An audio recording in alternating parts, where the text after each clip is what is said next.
Good morning, everybody. Oh, whoa. Thanks for the sub soups. A 9-month old. You have really good timing. I hope you had a good weekend, soup.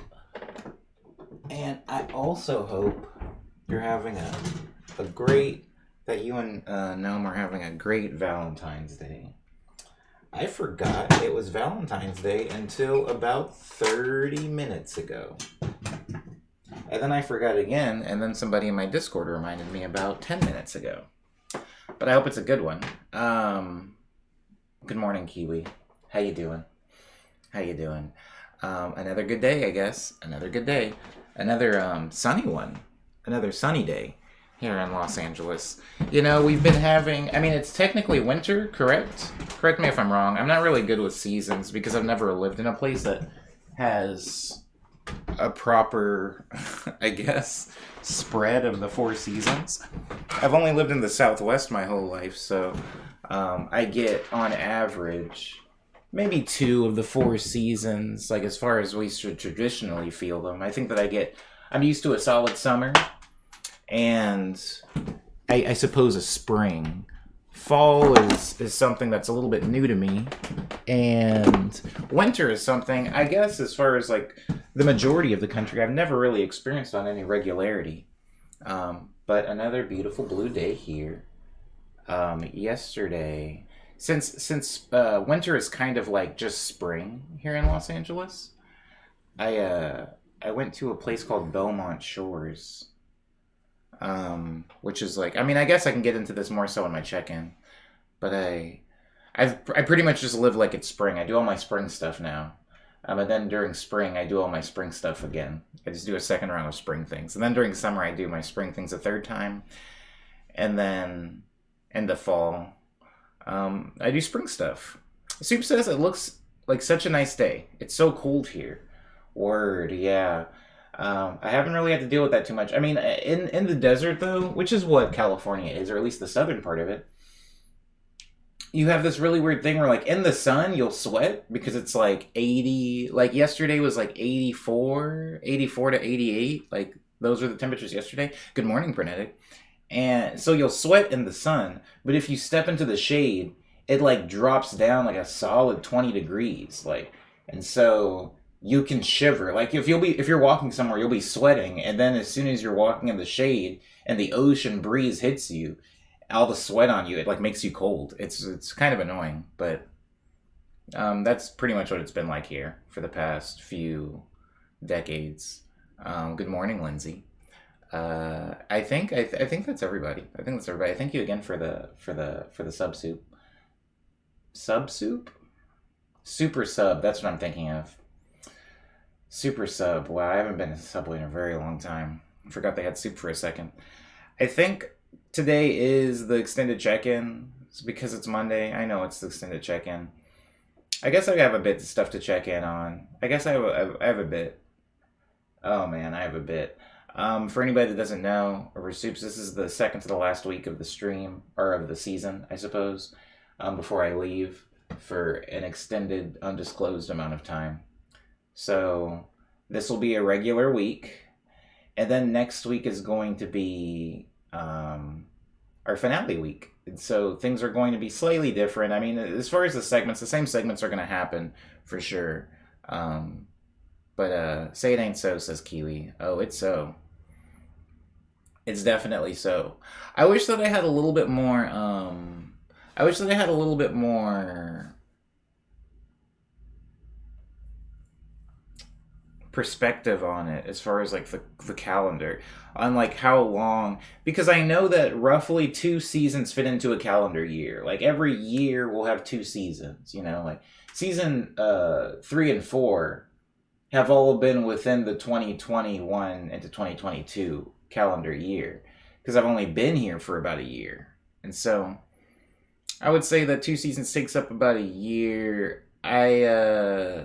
I think I keep doing this until I get canceled or something. Oh, not like actually. Like, I meant it as in the TV show, but I guess if like something actually happened, I got canceled on Twitter, I'd also have to stop doing this. Kid says, good morning, Yonka. Good morning, kid. Gene Joe says, got home from work. Just now? The morning schedule will be different now. Did you just now get home? Welcome home, Jinjo. I hope you're feeling okay. It sounds like quite the schedule. Better knock on some wood, yeah. I work nights on weekends, says Jinjo. That's good. I'm glad. Am I? Are you glad? Are you happy you work overnights? When I worked overnights, I was a happier man. I was just lonelier. But I made more money when I worked overnight. I hope the same is true for you, Jinjo. Productivity about to increase by 400% in the mornings for me, says Frenetic. Honestly, same. Whether you're making a joke or being serious, actually same. This thing happens where every time I take a break from morning medley, it's like a breath of fresh air. Then I'm getting so many things done. And then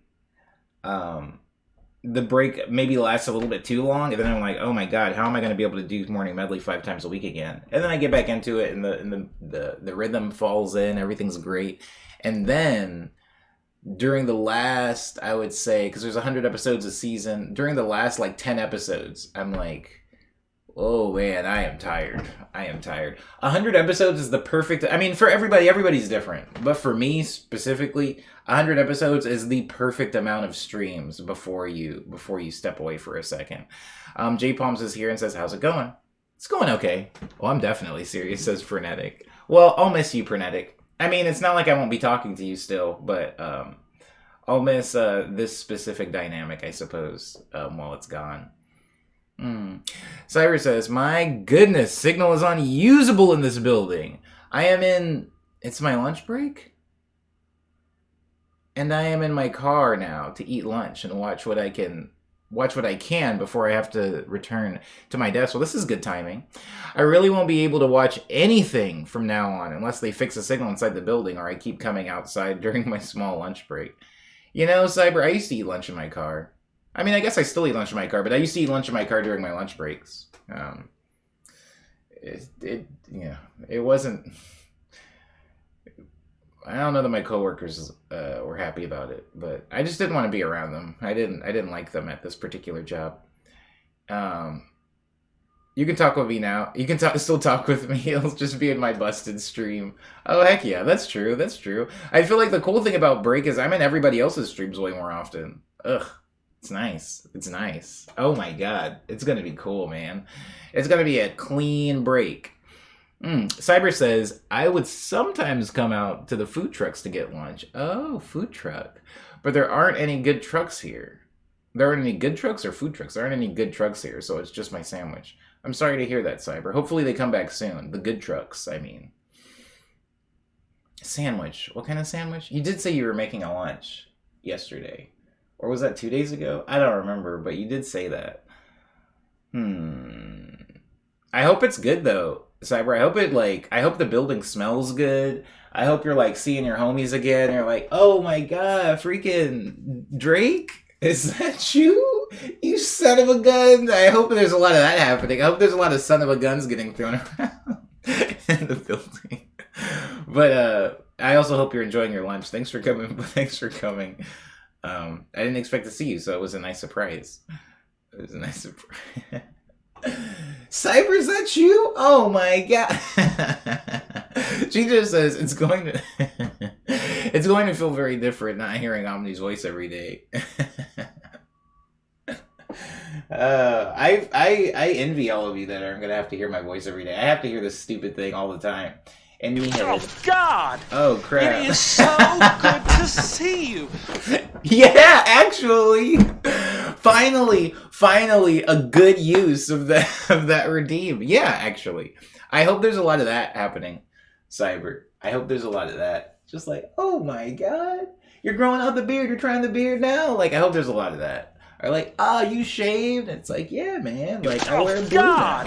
It is so good to see you. I didn't realize they could be stacked like that. I think that, I can't remember the name of the service I use. Rapid something? Trigger Fire? I think Trigger Fire is just done with me at this point. It just allows anything. There's like no cooldowns on anything anymore. I wish it was normal, but got the face masks. Oh my God. Cyber with the mask. That's a sick mask. Does anybody have any cool novelty masks, or do you have to wear like a specific a specific? Look at this cheap stuff. This is why you shouldn't buy Target, guys. Or if you're gonna buy a duvet from Target, don't get the $20 one like I do.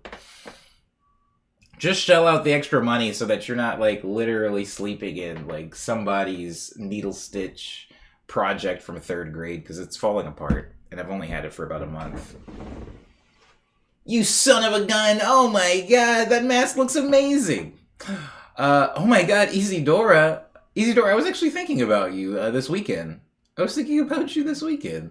So that's pretty cool. How nice of you to come by. For some reason, I think about you when I see the ocean. And I don't know why that is. I don't know that I've ever seen you in an image with the ocean in it. What's falling apart? My covers, my bed sheets. My bed sheets. The stitching. The stitching's falling apart. I wish it was normal, but got the face masks. You son of a gun. Dang, I just want to have that now, Cyber. Now I've made myself want to have it. I might just fabricate that in my life. I might just do that now. Anytime I see somebody, I mean, technically, oh my god, technically, I got a homie coming by tomorrow to record vocals. I might just pull a son of a gun on them. Might be like, you son of a gun, oh, you... I feel like there's a lot of cool things that, when I was a kid, I would hear, like, grown men say to each other. And, like, my dad, I remember my dad, like, there is this very specific... If we were, like, in a store or something like that, and my dad saw somebody he knew, the gesticulations, and the, like, what? Like, it was just, it wasn't like, oh my god, it's so nice to see you. It was like this almost, if you didn't know, like if you were an alien just discovering human interactions, you would assume my dad was angry that he saw an old friend. You're just like, what? No, you don't tell me, you don't shop here. That ain't Calvin. Calvin? Nah, that can't be Calvin. With 2 kids? Nah, that ain't you. That ain't you. Who is this? Like that energy? I'm trying to bring that energy. No matter what, no fighting. No fighting. That's the energy I'm trying to bring into my reunions now with people. I hope somebody's giving you that energy at work, Cyber. That can't be Cyber. Nah, that can't be you, man. They told me you left. They told me you moved. Lindsay says, I know that ain't who I think it is. Yeah, I love that. That's good energy for the reunion. Nothing makes me feel more special than somebody that seems like outrageously angry to see me, you know, but performatively angry. Rare Redeem, says Gene Joe. Rare Redeem. Rare Redeem. Rare Redeem. Alright, I'm gonna start the stream because the extended check-in's gonna run us over anyway. Woo! So how does this work? So Cyber, how does this work? Does Cyber get to cheat the check-in now and just give me check-ins whenever the heck during stream? Or does Cyber save all of his check-ins? I like that name. Does Cyber save all of his check-ins and then deliver them in, like, a case report on Fridays?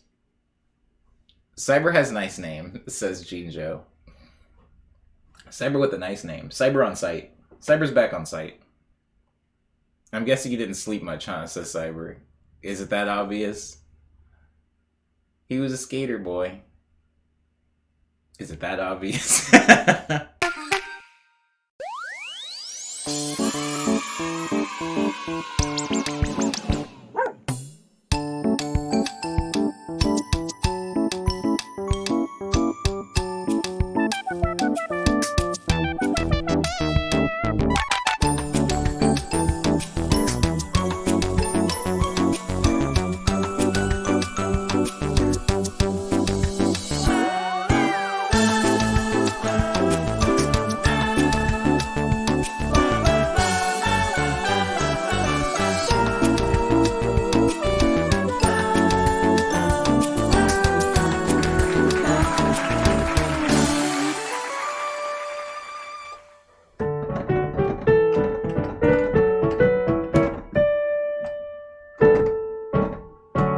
Oof.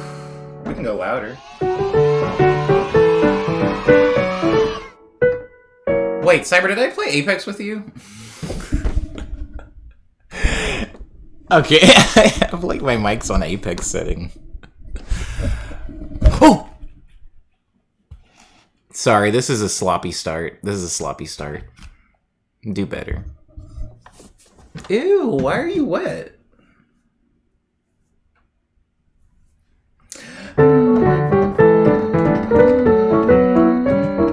They're doing okay, Isidore.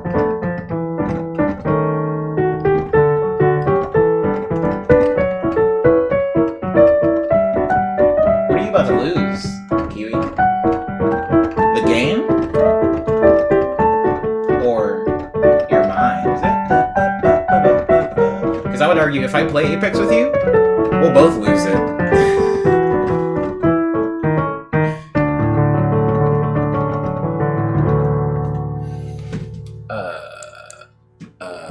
It's a beautiful day in the neighborhood, everybody. It's a beautiful day.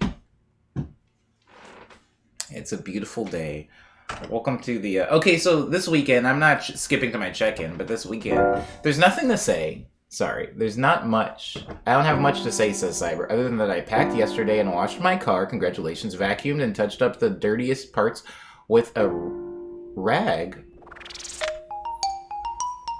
Despite there being a no detailing sign of the car wash. Why would there be why no detailing?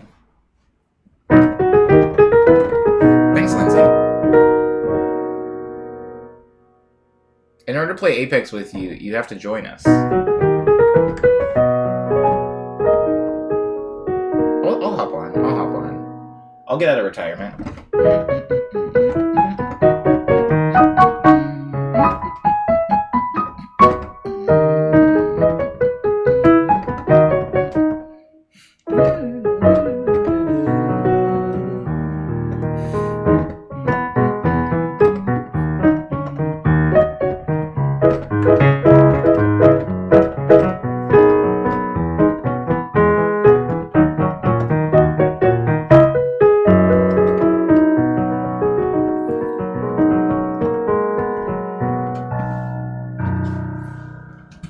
She's happy. She's healthy. She's like, this is actually some of the best I've seen. This is some of the best I've seen of the Zia. Look at this. She looks like a monster. Didn't I tell you that, like, the healthier she is, the more, like, she just looks like a weird space monster now, like an alien? Look at that. Especially this angle. When you guys get just the forward angle on it, it does look like a mess. Like, from here and from here, you can kind of see... You can differentiate the different fronts and where they're going and what their general shape is. But, head on, man. Head on, man. She's reaching out for you. That's beautiful. She's great. Anyways, I was very nice to her this weekend. And I like the plants. I like all the plants. But some of the plants are... They're like, disposition is like, if you spoil them, you get immediate results. Like, you give them a really nice day, and then if not that evening, the next day, they're like, what? But like, some of them, it's like, you gotta really... rest in peace, Ellis. If you see the homies, you join the squad. You don't even have to knock. I guess it's because there's a limited amount of spots for the vacuums. Oh, so they just don't want people taking up too much time with the vacuum?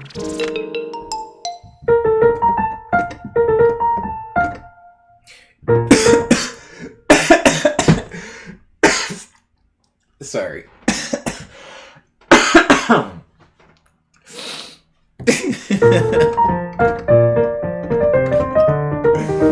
Remember when you used to be able to cough and nobody would get really worried? Ah, better days, better days. I like was getting ready to play and I inhaled some spittle. Felt like I was gonna die.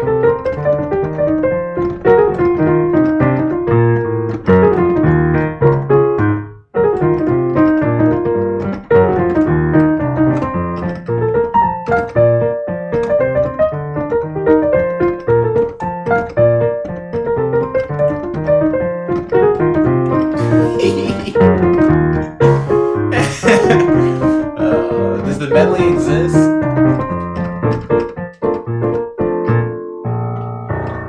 That's Firo's theme. Who did the Firo redeem? Oh, it was also...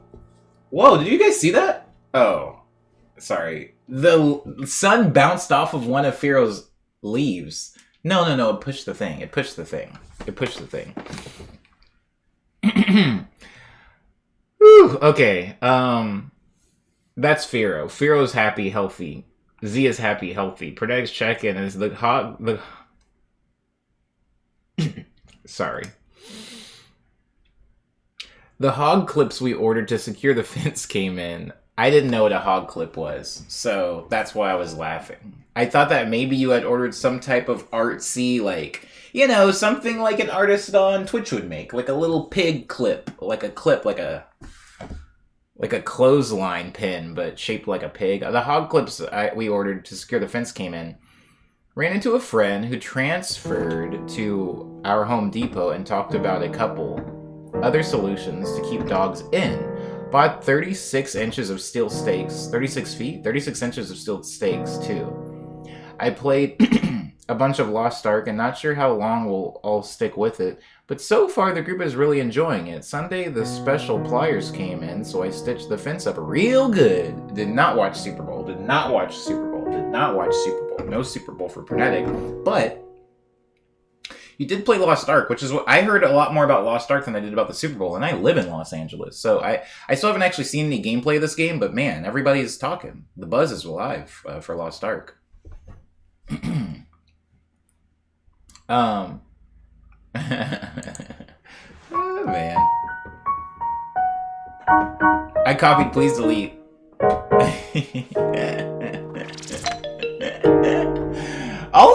We can talk about it more in the check-in. We can talk about it more in the check-in, but I'll remember what your check-in was, for sure. Remember I want to ask about Lost Ark.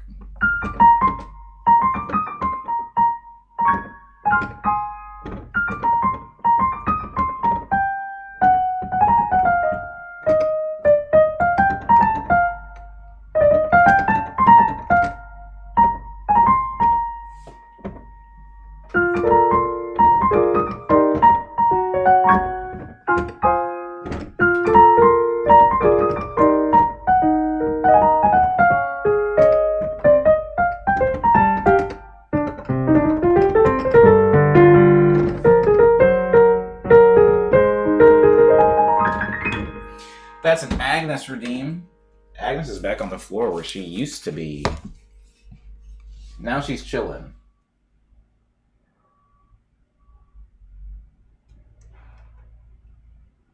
What's the sound?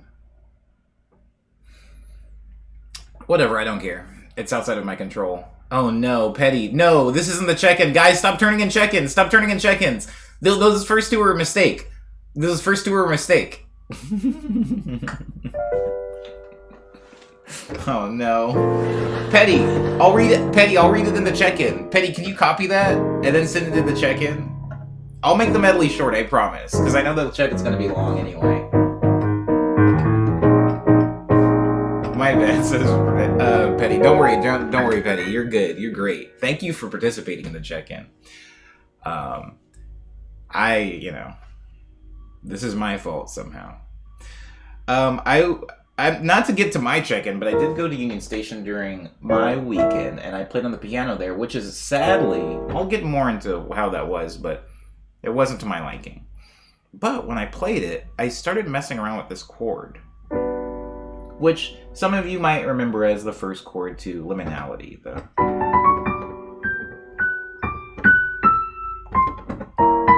Wait.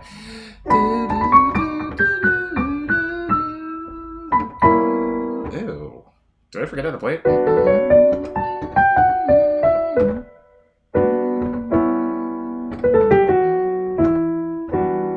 Yeah, I forgot how to play it.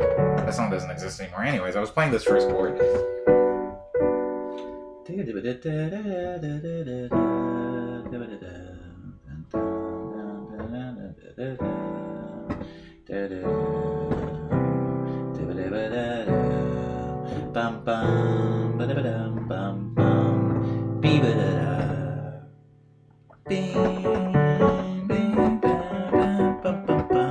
Alright, so I was playing this at the Union Station. Thanks, James. Is Agnes looking really mysterious? I guess I wouldn't know. I did give her quite a bit of attention this weekend. I gave all the plants a lot of attention. All the plants, every single one of them is like doing things today because this weekend I was particularly attentive to them. I just had I had a lot of thoughts this weekend, and one of them had something to do with the plants. But this chord, going into this chord, is good. We need Pharaoh to be a mod. It says Cyber. That would actually be kind of cool. I feel like Pharaoh would be a good mod. Ding ding ding ding bing bing bing bing bing bing ba ba da da bum ba ba ba ba ba. I'll play Liminality after this, but this chord into this one, I like a lot.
I like that though.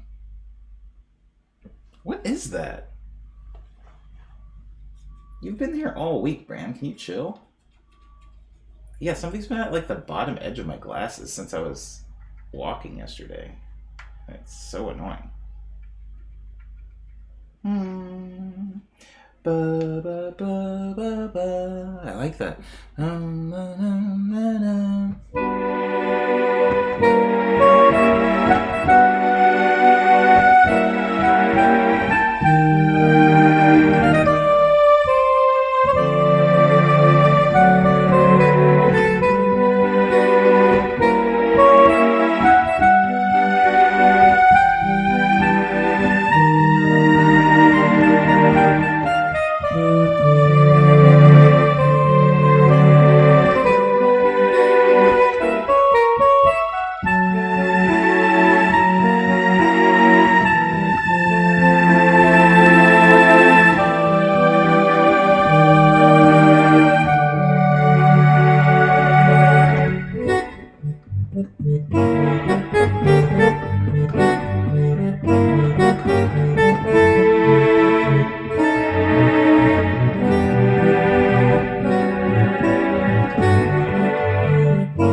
Trying to figure out where to go from there.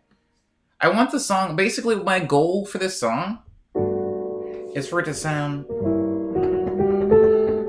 I'm trying to write songs that sound lovey, but also not happy. Sometimes. Oh, hey, what's up, Passion Tea? Happy Monday to you too, and a happy Valentine's Day. Happy I don't know, day after Super Bowl. I will say I found $1.25 in my desk. $1.25, $1.25. When I came back, it had been sitting in there for 2 years. Oh, the 2 years I was away. It was a refund on the money that a vending machine stole from me. Oh, that's nice. A little piece of history. The dollar was nearly petrified. That's so cool, actually. Reminiscent of the OST that would play in a little seaside town or something, says James. James, your imagination. I guess you're an illustrator. Your imagination is on another level. Also, my trash hadn't been picked up the entire time I was away. Hopefully there was nothing that could germinate in there. And my phone said I had 37 missed calls, which is bad for 2 years worth time. 37 missed calls in 2 years. I suppose... What is that? What is that? What is that?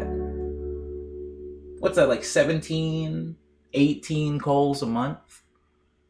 Something like that. You miss like 18 a year. Sorry, like 18 phone calls a year.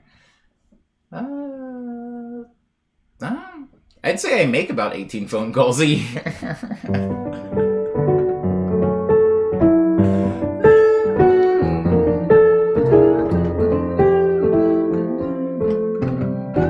They just opened a Little Caesars in Barcelona. Okay, Isidora. When are you going? When are you going? Isidora, message me later, because I would very much like to be a part of this process for you and for me, mostly for me. Do you still like Little Caesars? Says Fashion Team. Do I still like Little Caesars? Yeah, I mean, I've never not liked it, right? Only time I didn't like it is when I didn't know it exists. I'm glad they added more pepperoni. I'm not. I'm up to their tricks. I know what Little Caesars is doing. They're trying. They just. I don't want their extra pepperonis.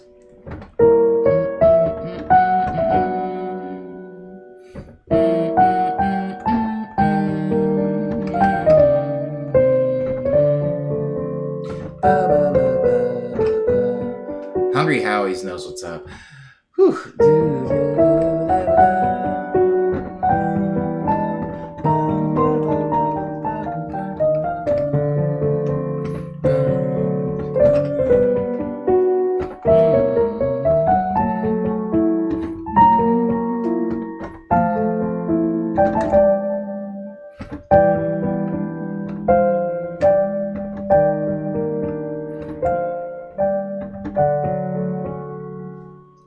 And then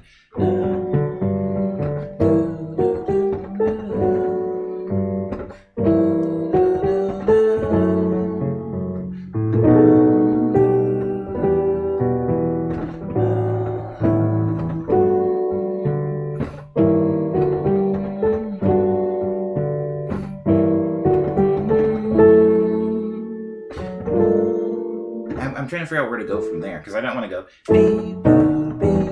I don't want to do that again. You know? Hey, what's up, Cold Crush? Welcome back. Welcome back. No one wants more pepperoni. We want better pepperoni. Agreed, Cyber. Yeah, I think that there's this thing. There's this thing where, like, places that have a low quality thing will be like, you want more cheese? We'll give you more cheese. More cheese, more cheese. Extra bacon, extra bacon, extra bacon. And I'm just like, I actually was fine with the regular amount of bacon. I'm like, does the price go up? And they're like, yeah, the price goes up. And I'm like, yeah, I don't want more price, more pepperoni. I would rather same price, adequate pepperoni. But I do still like Little Caesars though. Passion Tea, thank you for remembering. I hope you're having an amazing Monday, Passion Tea, and I hope yesterday you got into some good things with some good loved ones. This is what I'm hoping for you. Pepper up. Oh, who is it? It's Kiwi. Of course it's Kiwi. Kiwi, number between 3 and 24. No, a number between 7 and 26. No, a number between 9 and 30 is what you're choosing today. A number between 9 and 30, Kiwi.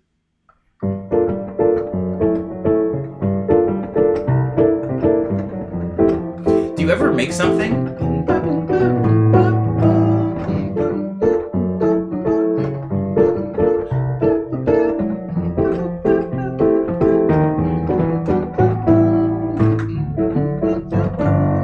Do you ever make something like a chord progression, or you draw a picture, or you make an animation, or you put together an outfit, and you think to yourself, crap, is this the only good outfit I have? How did I do this? How did I manage to match up this blue with this blue, and I bought these two articles of clothing 2 years apart? Like, this is the sickest fit.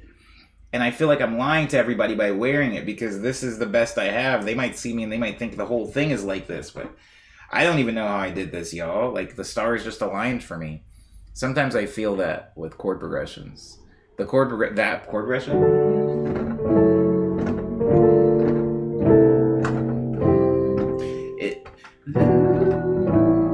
reason I like it so much is because that top note stays the same through all those different chords, and it still blends. Like,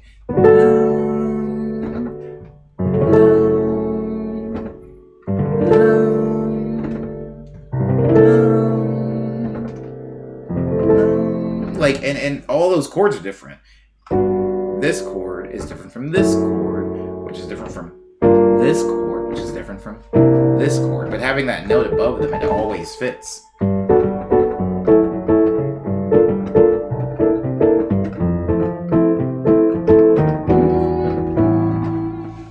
Cyber says, okay, I think I need to walk back to my desk. I'm going to switch to audio only, but I suspect that by the time I sit down, the audio will have been completely removed. So I'm going to say my goodbyes now and take care, everyone, and try to have a happy and sweet day. Yes, the day of Valentine's.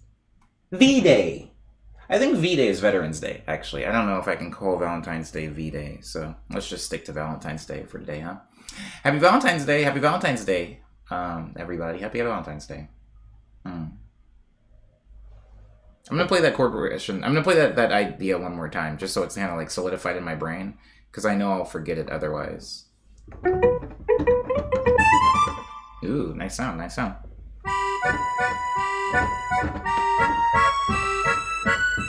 Nope, here. Do I have Valentine's Day plans, asked Passion T? I sure do. I sure do.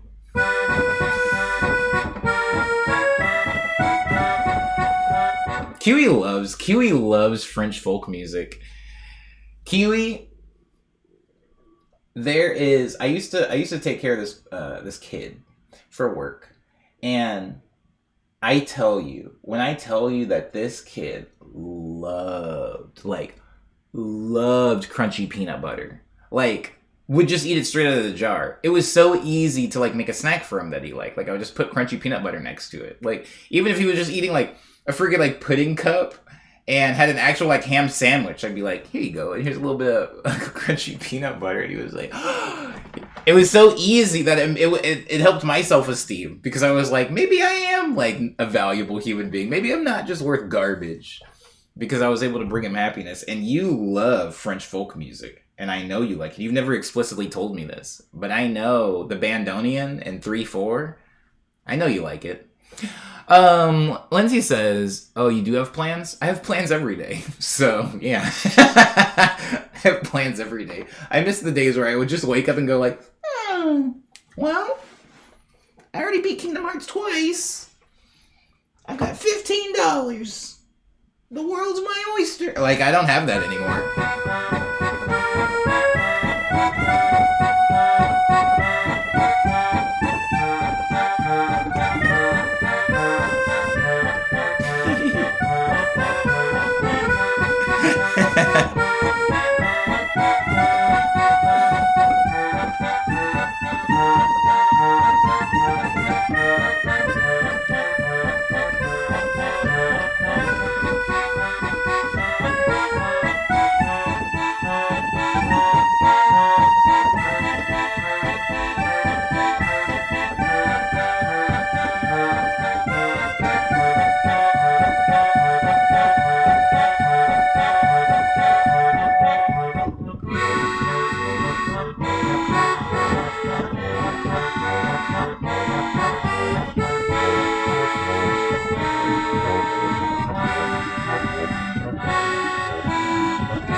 And I'm stuck there.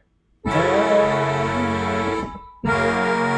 don't know where to go from there, because I just don't want to go.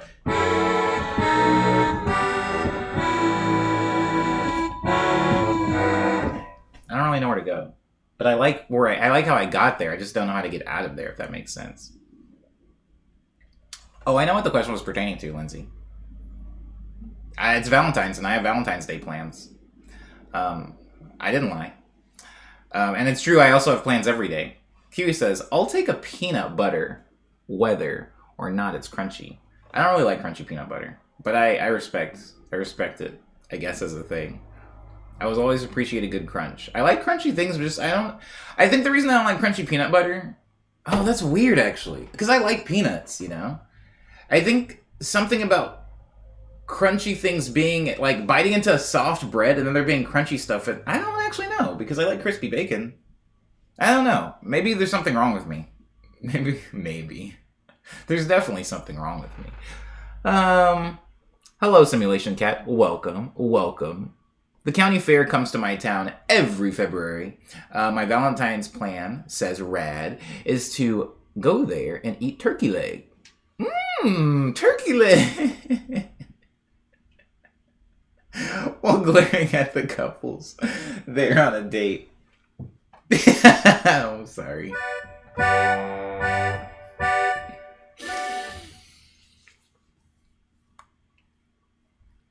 Nope. I was referring to your music. I don't like crunchy peanut butter. Oh.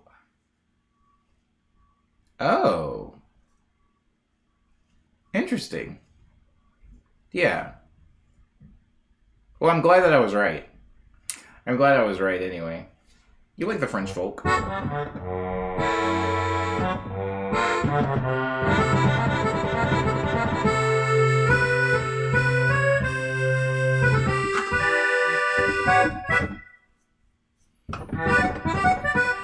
I know the check-in's gonna take a really long time, so I'm gonna go to it now, but I'm still gonna keep, I'm gonna keep developing this. The only reason that I don't necessarily want, the only reason, I don't really want to play it in that style, to play it in the because like I already have so many songs like that. Like I have Over and Under.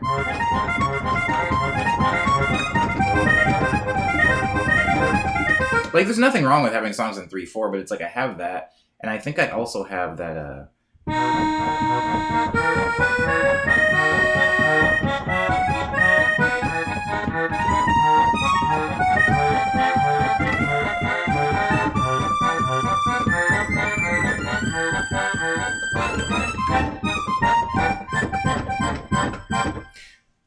I'm trying to find a new rhythm to play this in. And with all the stuff that's been happening with like how now instead of playing love letters in 3/4, I started playing it in, what do I play it in now? What is this?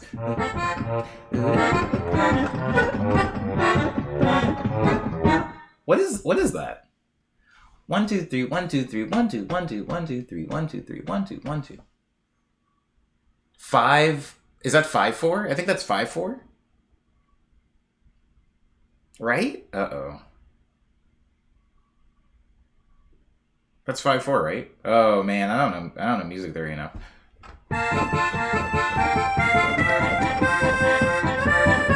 Is this 5/4?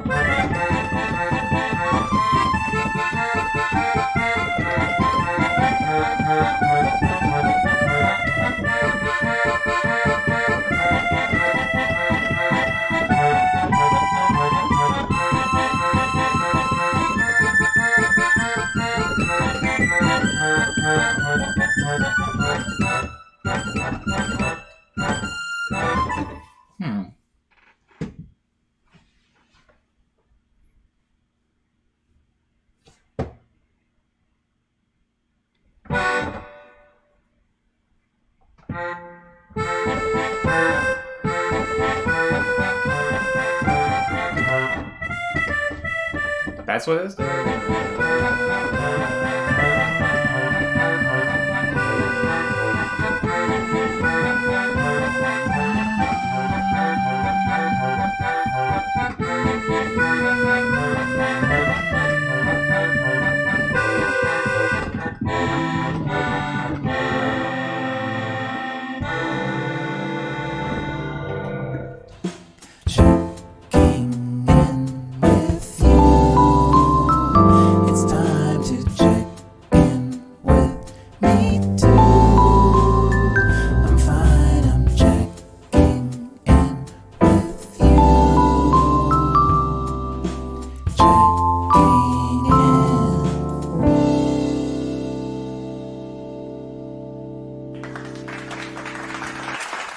AZ Pit? AZ Azabit, thank you so much for the follow. Sorry, I just saw it. Also, Rad says, sorry. It's hard for me to dislike things unless they personally offend me. Crunchy peanut butter never felt insulting towards me. Not like Disney Star Wars movies. Disney Star Wars movies never felt insulting towards me, but it's very important to note I am not a Wars head. Or a Star Boy. I don't know what Star Wars fans are called. Warsians? Starkles? Cold Crush says, so is Omni not only Krusty Baby, but a Crunchy too? I don't know. I'm whatever you want me to be at this point. I don't even know I don't know what a Crunchy is as far as people. I don't know what a Krusty Baby is. But I probably have referred to myself as both of these things. So I don't know. As far as continuity, I'll just say that I'm both of those things. Get yourself a rice cooker. Pernetic is sad otherwise, says Cold Crush. We don't want no sad Pernetic. We don't. Oh my god. There's a baby crying really far away, and I thought it was a mosquito in my room. It was doing some weird... There was like the Sonics were doing something weird where I thought I was hearing like a... Yeah, but it was actually a baby, not a mosquito, and extremely far away, not next to my ear. I will be getting a rice cooker, though. I will be getting one. I don't know why I'm waiting so long to pull the trigger on that. It is a rice cooker. I'm not going to get an air fryer or like a noodle strainer or whatever else. It's going to be a rice cooker.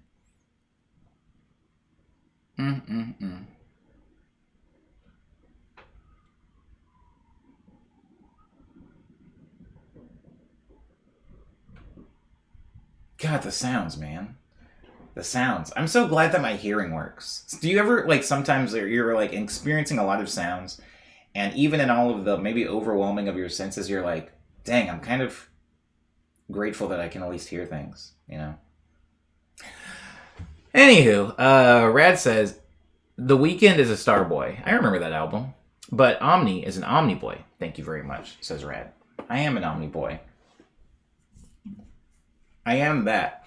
I was talking with somebody recently about black people with weird names. Black people with names that sound like way more like debonair. That sound like somebody who would have like a manor or something. Because I was talking about Lakeith Stanfield, and I was like, if somebody told me like I didn't have any context for the name Lakeith Stanfield, I'd be like, wow, what a wealthy person. Wow, beautiful, great. And I was saying that, and somebody was like, Omni, if I didn't know you and somebody said Omni Rutledge is coming to town, I would also assume you were really wealthy and probably white. And I was like, that's a good point. That's a good point. And we just kind of went down a list of naming like a bunch of like black musicians and actors that have like names that are like, whoa, I didn't go to school with that fool. Fish Titan, welcome. Welcome to the check-in. You made it on time. Isn't that good? Oh, I did. I was like, I didn't bring out Agnes. But I did. Thank you for making it on time. I appreciate you plenty, Fish Titan. We are in the check-in now, so why don't you tell me how your weekend was? I'm going to get to mine in due time. You said Valentine's gift to yourself. Oh my god, I did say that. I guess I do have to buy it. Now. Hold on. Pernetic, hold the line. Zoji Rushi it is. I did say Valentine's Day gift to myself. I keep forgetting. It's Valentine's Day. There's a few things I'm supposed to do for myself today. One of them is fill out the detective board on Sifu. I beat that game and it feels so good. I'm not going to talk about it because I don't want to spoil it for anybody. But I beat that game and it felt so good. That's all. That's my check-in with that game. My check-in starts on Friday. I'm still in the freaking bandoneon musette sound. Sorry, let me go back to piano. Friday we had a production stream. It was fine and good, but we went a little late, so we didn't do a raid. We just ended the stream, which was also fine and good.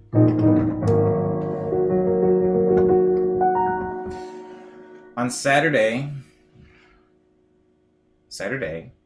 I did have quite a bit to do. And so I was working, but I had Disenchanted on in the background, that Netflix show. Please play that game, Petty. Please play it. I had the Disenchanted, that Netflix show on the background, and like, I don't think that's a show that you can have on in the background. That show's weird, man. That show's weird. That show's written really strangely. Like, I love the first 3 seasons of that show.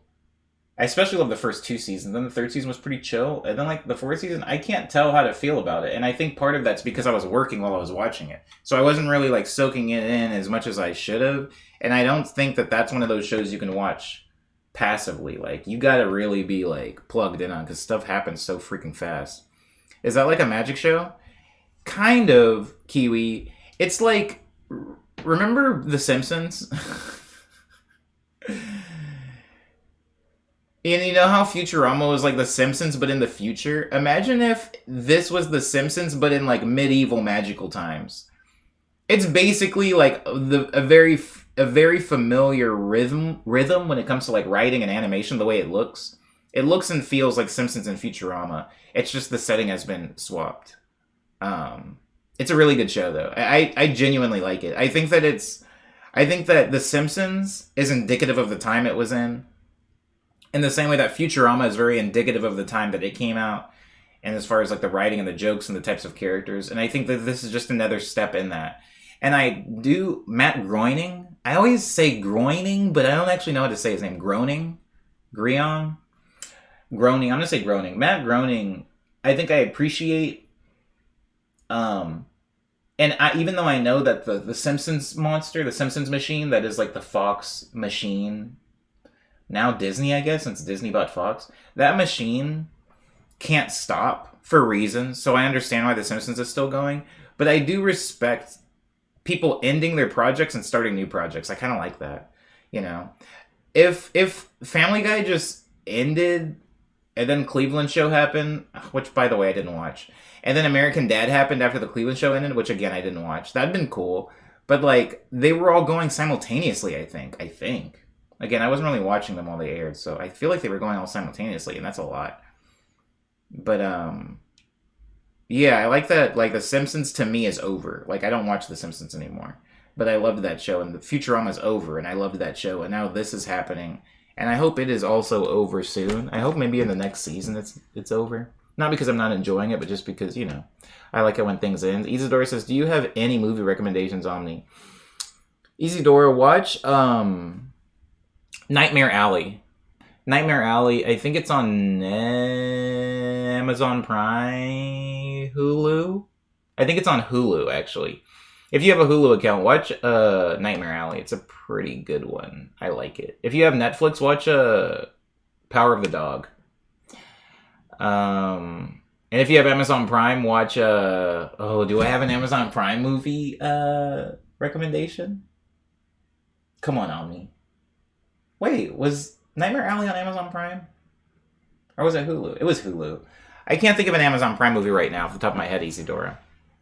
I think it's pronounced like groaning, says Simulation. Thanks, Simulation Cat. And thank you for being here. Simulation's Cat check-in is this weekend was meh. My friend came over and I got food poisoning. Jesus Christ.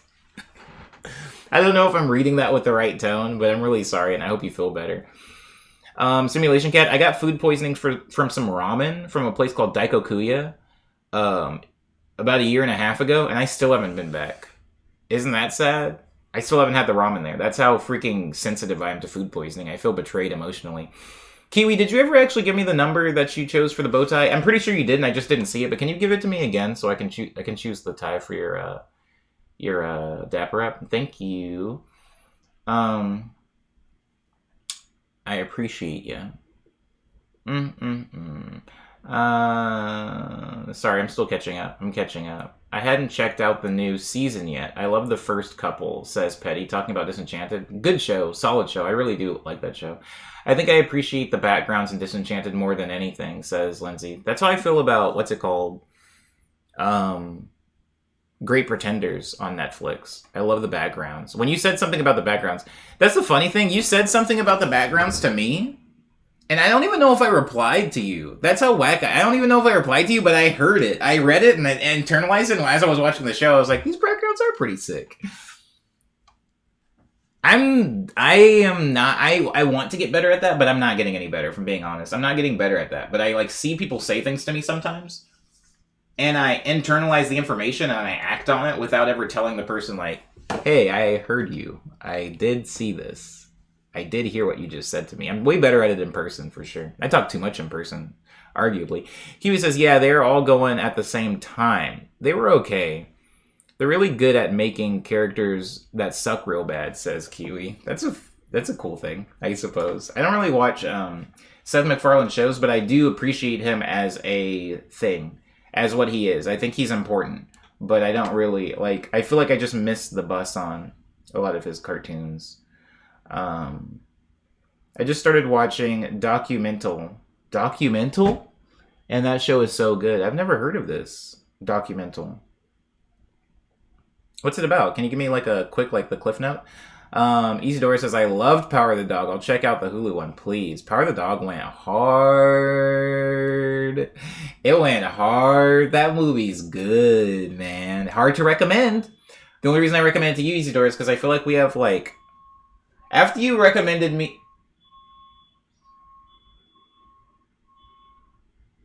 After you,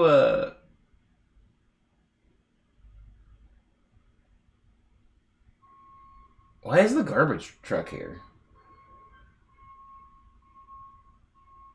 Sorry, what was I saying? What was I saying? After you recommended me City of God, I feel like I locked into a space with you cinematographically? Jesus Christ. Cinematically?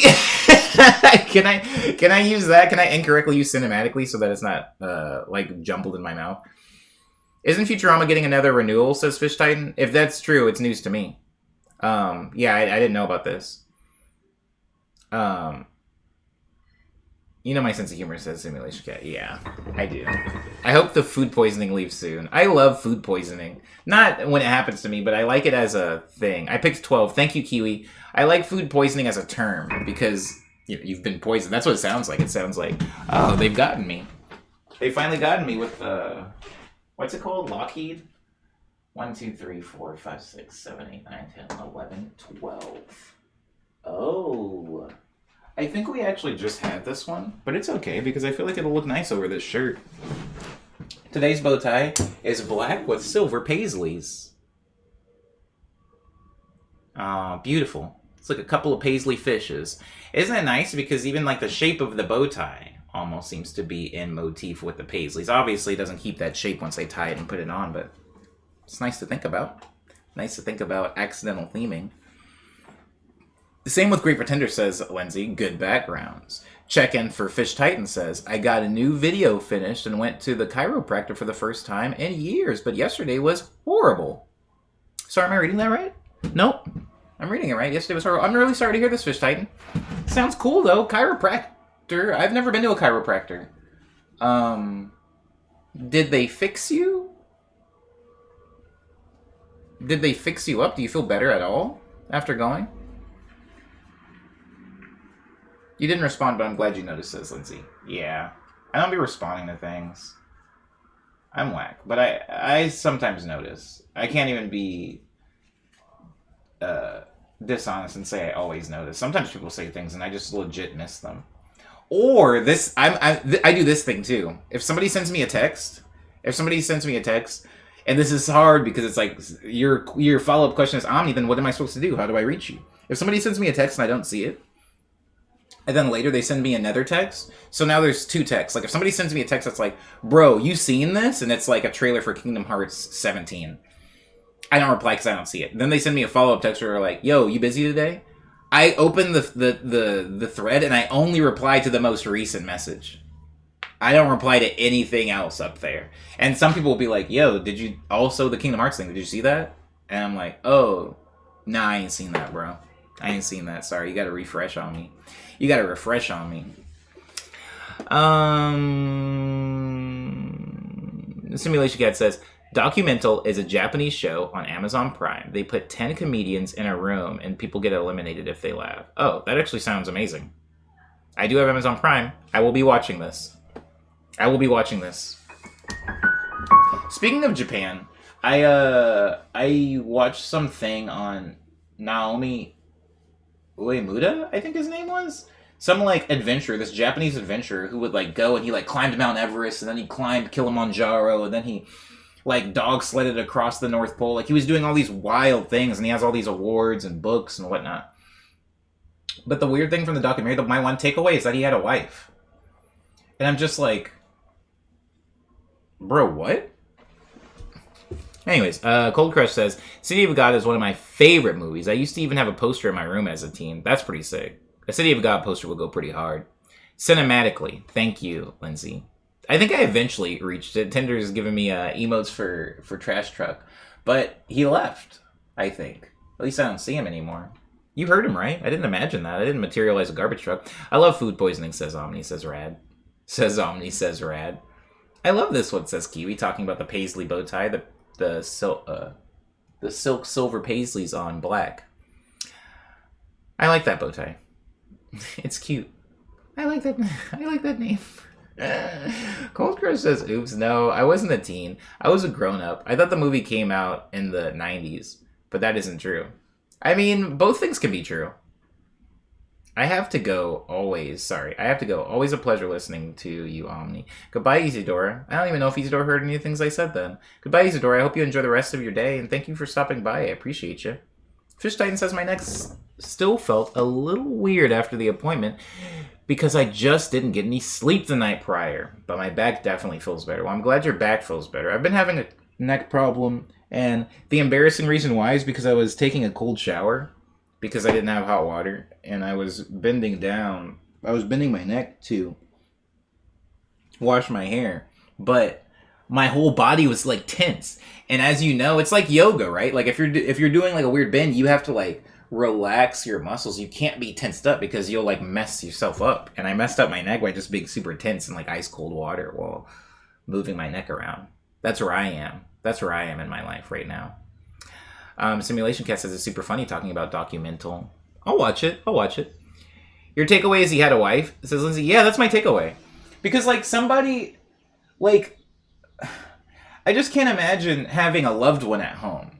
And this is somebody who like, one of the main reasons that like when people are like, Omni, why don't you get a dog? Omni, babies. And I'm like, because I leave all the time. I like go on tours and stuff like that. And I'm not selfless enough to stop doing those things. But I'm just going to play piano in Korea or something, you know? This fool was like going to perilous places where he eventually, like, to spoil it for everybody, he just disappeared / died. He's dead. He had like a wife at home, and he wasn't even like, I have to go do this thing. I have to go climb this mountain by myself. And they're like, yo, we can send a crew up with you. Like, you have nothing to prove, sir. You've already accomplished so many things. You already climbed this mountain once. He's like, yeah, but it wasn't in the winter. He climbed one mountain twice. He climbed it in normal climbing weather, and then he went back in the most perilous season because he was like, I didn't do it this way yet, and he disappeared, man. He's gone now. And I think about his wife. I think that's what I think about. I think about his wife at home, like, hope hubby's having a good weekend. Man climbs Mount Everest to escape toxic marriage, says Rad. Man dogs let across Arctic so he doesn't have to be near his wife for Valentine's Day. I mean, and here's another thing, Rad. Honestly, he was doing all those things, right? I'm not an adventurer. I don't know the first thing about adventuring. My adventure is going to Santee Alley after 4:30 p.m. That's an adventure. That's pretty perilous, too. But my point is, he's going and doing all these things, and I'm like, is it just for, like, glory? Is there pay? Like, if I'm like, Omni Rutledge, youngest human man to make it to the top of Mount Everest, is there money in that for me? Honest question. Is there money? Is there prize money or something? Do these people that do these adventures, wow, he went the deepest you could ever dive, with no suit, just a swizzly straw in his mouth, and he went down and he saw the Loch Ness. Like, do we give him... Does he get anything? You know, money or like food or something? Or does he just get a bunch of high fives and freaking name on a plaque? Because I don't know if that, for me, is worth leaving a biddy at home. You know? Like I said, I'll go over the ocean, I'll play piano. Ooh, I'll play piano for some people and they'll pay me money. But I'm not going to go climb a big piece of ice for free and almost die.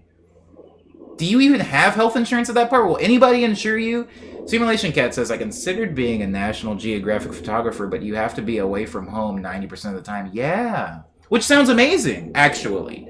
But like, yeah, if you've got people who really rely on you, either emotionally or financially or something like that, I don't know that I could do that, you know. And that's not to say that people who can do that are bad people or anything. I'm just saying from my personal, like, I don't get a dog just because I leave town for weeks at a time. And that's a dog. And those are weeks. Like, cushy weeks. Like, oh, I'm going to be in San Francisco for a while. Like, I'm not, you know, risking my life, you know. Gold Crush says, I was over 18. In Germany, you count as that as a grown-up then. In USA, after 21, right? No. In the US, you're an adult at 18. You're an adult at 18. It's a little wibbly-wobbly, Cold Crush, because it depends on what state you're in. I mean, some states have, like, consent ages that are different than other states, and I guess 21, you have to be 21 to drink alcohol, but you're considered a legal adult at 18, Cold Crush, I believe. It's confusing, I suppose, right? Fish Titan says, not gonna lie, Isidore was one of the previous names I chose for myself, so it was a little weird for me to keep hearing that out loud, says Fish Titan. I'm sorry, Fish Titan. I'm sorry. Lindsay says, it is wild to imagine leaving a wife and family worried about your survival in the wild. Yeah. Like, it's not like his plane crashed. And all the stories and documentaries and readings you, like, read about this guy, like, people kept going, like, and trying to offer him help. And at a certain point, when he was out on these mountains by himself, people would fly planes over just to check on him and be like, there he is. We saw Naomi. He's okay. Let's just go home. Like, they would just check on him that way because they knew if they contacted him via radio and offered him assistance, they would offend him. He was, like, that into it. He was like, no, I don't want help. They were like, we have this high-tech gadget. He's like, because if you fall into a crevasse, you're going to need to call. And he's like, no, I don't need that.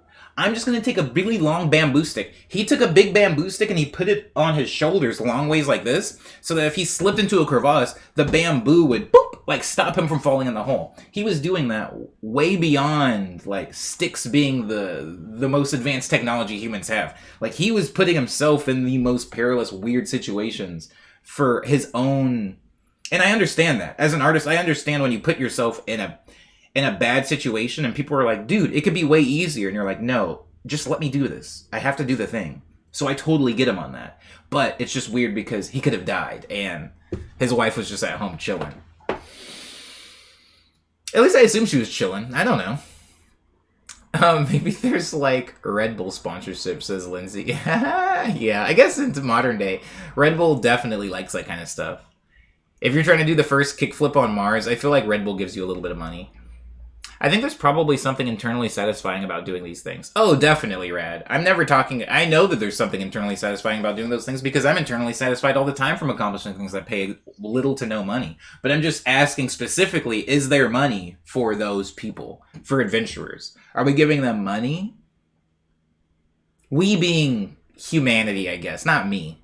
Not us. Not you and I. Simulation Cat says mostly fives, I think. High five. Mostly high fives, I think. Just exposure, says Jesse. Jordan Romero, says Pernetic, is an American mountain climber who is 13 years old when he reached the summit of Mount Everest. Is his name Jordan Romero twice? Also, is he still alive? Also,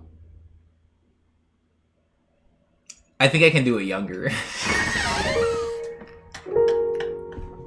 I think it's not too late for me to beat him. You said he was how old? Only 13. Simulation Cat says, so it used to be only hardcore adventurers, but now you can pay a bunch of money and climb Everest. So now it's adventurers and rich people trying to prove a point. It's kind of like a cool, like, bragging, right? Like, yo, I made it to the top of Mount Everest, and all I got was this stupid t-shirt type deal. Rad says, no one relies on me, and I'm all alone. I'm a photographer, and Nat Geo ain't hiring. Rad's begging to be thrown out into the wild. Rad just wants freaking Nat Geo to throw them and say, bro, we just got news. Radical, I'm so glad. I hope you're sitting down. We just got news of the first germ. The first germ on Jupiter, and we need you. We need you to take a picture of the first Jupiter germ. We will fund the trip. You get unlimited cheese and tang. So much cheese and tang, more than you can handle. Your skin will be green by the time you get back from all the cheese and tang. I guess it would be orange, wouldn't it? I don't know if there's any truth to that, if eating something that's a specific color will change it. Like a flamingo? Like if Rad ate enough cheese and tang, if Rad would eventually just look like Eric Andre looked in season 5 of his show. Maybe she's attracted to that, says Kiwi. I get that. I'm attracted to people who are gone a lot. Petty Page says, I hate movies and shows that feature protagonists who had everything to lose, trying to accomplish something that someone else could totally do. Oh, interesting. I hate movies, shows that feature a protagonist who has everything to lose, trying to accomplish something that someone else could totally do. Wow. I think that's a very common thing. I've never heard it actually, like, spelled out like that. But, yeah. You have described a very specific and pretty frequent archetype. The person who's, like, risking it all to do the thing they don't need to do that somebody else could do without risking it. Yeah, that's a thing. You know, I feel like that sometimes. Sometimes I feel like that protagonist, you know, if I'm being honest with myself. And you here, Petty. Simulation says they do not get money. You have to pay someone to take you up the mountain. Screw that.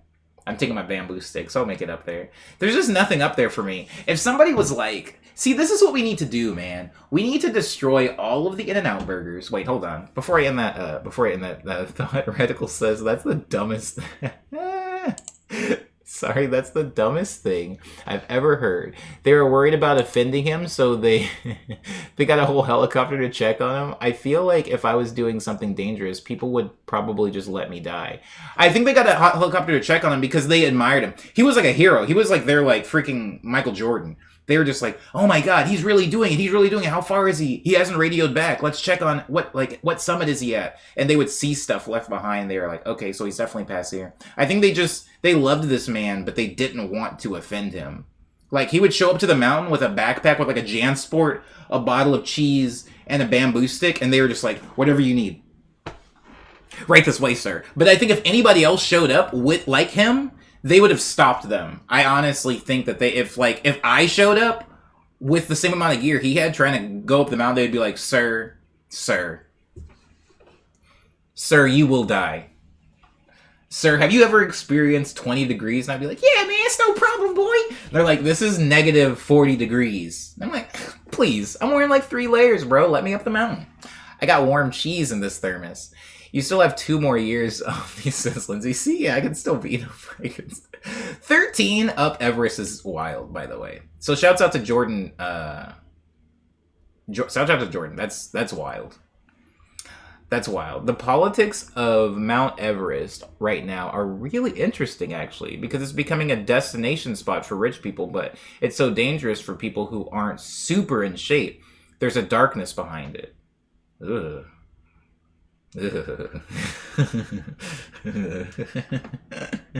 Red says, okay, so he wasn't a Joe Schmo. Now I get it. Oh yeah, he was like, if you ever like Google his name, Naomi Uemuda, I think Uemuda, he's like very accomplished, and so he's like, books have been written about this guy, documentaries written about this guy. He wasn't just a clown. Like he had, and the thing that set him apart is he always went up alone. He didn't like bringing a crew. The closest thing he ever had to a crew was when he was sledding across the North Pole, and he took dogs because he needed dogs for the sledding. But yeah, he never takes people with him. God, which is another thing he said. I don't want to relate to this man. This man's wild, but he said something. They were like, why do you always go alone? And he was like, I don't remember the exact quote, but he was like, in the splendor of solitude, I feel completely free to test myself and push myself.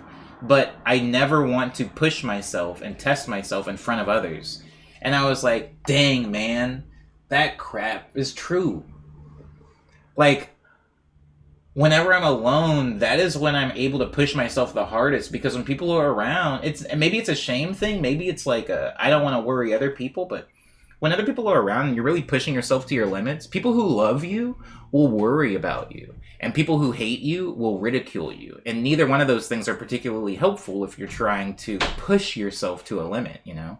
And so a lot of that, But I do remember specifically he said the splendor of solitude, and I was like, how pretty. Yeah. Truly in solitude, yeah, I think I personally am able to push myself a lot harder. But to each their own. Didn't even get an ambulance. Probably the best of those things are probably for the best. Those things are expensive. Ambulances are no joke. As I was saying, we should destroy all of the In-N-Out burgers. And then we should build one more In-N-Out burger. Just one. And we should put it on the top of the most perilous mountain. I would climb a mountain for a rare burger. I would climb a mountain for a rare burger. And I think the fact they're like, you can get up to the top and you can go ka-chink and you can put your little flag in it. And I'm like, for who to see, sir? For who's going to see my flag? Other people that are also silly enough to go up there? No. If I get up there, you're going to have to feed me something. Feed me something rare. Something that only grows up there. Like a special bird. A special Mount Everest chicken that grows in the snow so its meat's extra yummy. I don't know. I don't know what snow meat tastes like. But in the documentary, a polar bear attacks Naomi at a certain point. And I was like, it's so dark up there. And polar bears, the biggest mammal. No, not the biggest mammal. The biggest, what's it called? The biggest carnivorous mammal, the polar bear, is just up there roaming around. I'm like, what's that fool eating all day? Anyways, In-N-Out Everest, says Simulation Cat, is a thing I can get behind. That's a really fine idea, Omni. Thanks. Thank you. Thank you for encouraging me in my nonsense. Liana says, cue the final countdown. Biggity boo, biggity beep beep. Can I play that? I probably can't.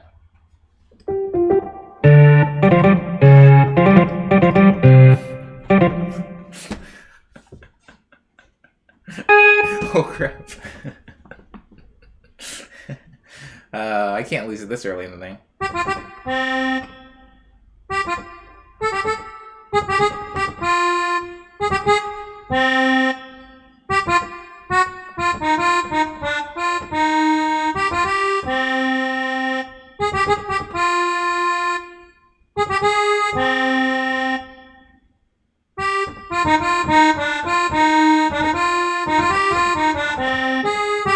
I can still do it. I've never done it before. I don't know why I said still. Partial Recall says, you know how it's too dangerous to remove a lot of bodies from up there? I'm thinking it could save a lot on burial costs by having a late life hike. Oh my god, that's beautiful, actually, Partial. Whether that's a joke or not, that's actually kind of beautiful. Wow, that's pretty. Like, at the end of your life, making a journey. I mean, lots of animals do it. Animals do it constantly. In fact, there's probably countless examples. Other than that fish, if I don't count that weird trout that swims upstream to just, like, poop out babies and then die. Like, I think that there's lots of animals that, like, towards the end of their life, they make a sojourn. And I would love that, If somebody says, Omni, you've got X amount of days left. I say, well, I know where I'm going to go. I'm going to freaking climb that mountain. All by myself and really like get into touch with something before I perish and then become part of the mountain. And then over time, I'll have so many people do this. So many bodies will build up that the mountain will actually grow. It'll increase in mass from all of the carcasses of people that have made their last life's journey. Lindsay says, check-in did some major reorganizing I was putting off. Felt good to get it done. Got a bunch of clothes to fold. Wish me luck. Good luck. I hate folding clothes. That's why I hang everything up or roll it up. I roll all my pants up like a baby, and I put them in a giant Tupperware bin. I think I've asked this in the stream before, but is it only Tupperware if there's food in it? Because I have those, I have one big plastic storage bin that I put all of my bottoms in. And I call it Tupperware, but I don't know if that, because I just consider anything that's a plastic storage container as Tupperware, but I think maybe it's not. Radical says, mankind has just overcome too many things. We need new obstacles. Oh, I feel like climbing Mount Everest isn't a big deal anymore. Like, so many people do it now. Like, who cares? I guess that's why Bezos and all the big boys are going to space. I feel like, we've overcome too many obstacles, and this is another one that people want to freaking get to Mars, right? Lindsay says, I read it already. I'm thrown off. I hang a lot of stuff and do the I almost said Mario Kart. I almost said Mario Kart. And do the Marie Kondo folding thing for the rest, but it still is so tedious. I don't know how Marie Kondo folds things. I've somehow managed to avoid Marie Kondo on the internet as long as possible. I only know her through people's memes and stuff. Partial Recall says, you know how it's too dangerous to remove... Oh, I already read that. That's why my body is going to be part of Mount Everest. I don't know if I want it to be part of Mount Everest, but like when they were talking about him doing the snow dog thing across the North Pole, like he set camp because he wanted to be at the very top of the Earth. So he specifically like traveled to just the very top of the North Pole and put a flag in the ground. And I'm like, one, is that flag still there? Or has, like, the perilous weather blown it away? Two, they were talking about people, like, flying planes overhead to check on him. And I'm like, okay, how many people are over there? You know what I mean? Like, when people say, oh, he stopped by this outpost at the North Pole to talk to blah, blah. And I'm like, outpost at the North Pole? What are they doing up there? I know this is mostly ignorance. There's probably something really important up there. Maybe if they don't have that outpost, I don't get to eat strawberries, you know? Maybe there's something really important going on, you know? Like, if they destroy that outpost, I don't get Amazon Prime anymore. But, like, from just, like, my perspective, I'm like, why would anybody want to be up there? What a, like, sad, lonely, dark, cold life. Watching compasses spin around says Partial Recall. Space is an excellent opportunity for us to reach frontiers while simultaneously tricking all our billionaires into jettisoning themselves into space, says Radical. Yeah, it's like not something I can really do, right? Like, watching people go to space, it's like, I'm so selfish. I mean, I guess so is Jeff Bezos to a certain degree, but like, I'm so selfish in that if somebody says, hey, Omni, here's the thing that's going to improve or push forward technology or whatever, and they say, you're not going to see it in your lifetime, but just imagine what, like, they've already lost me at that point. When somebody says I won't see something in my lifetime, I already don't care.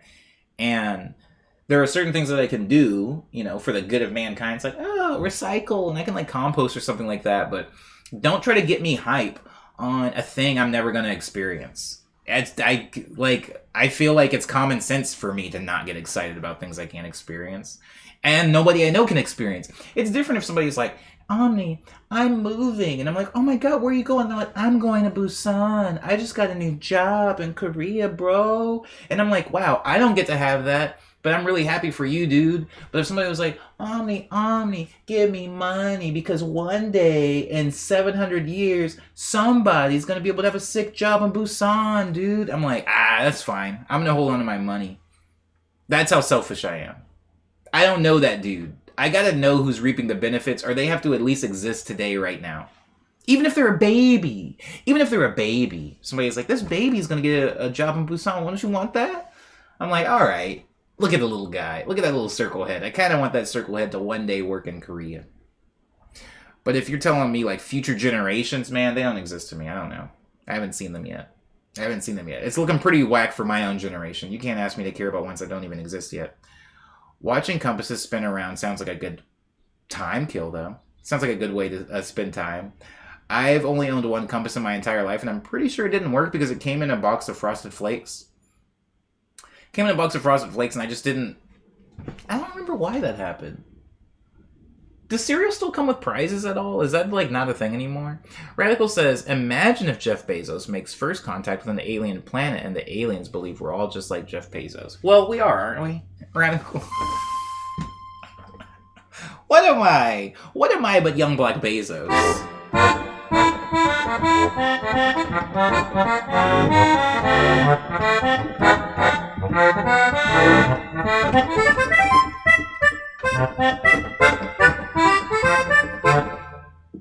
Too loud.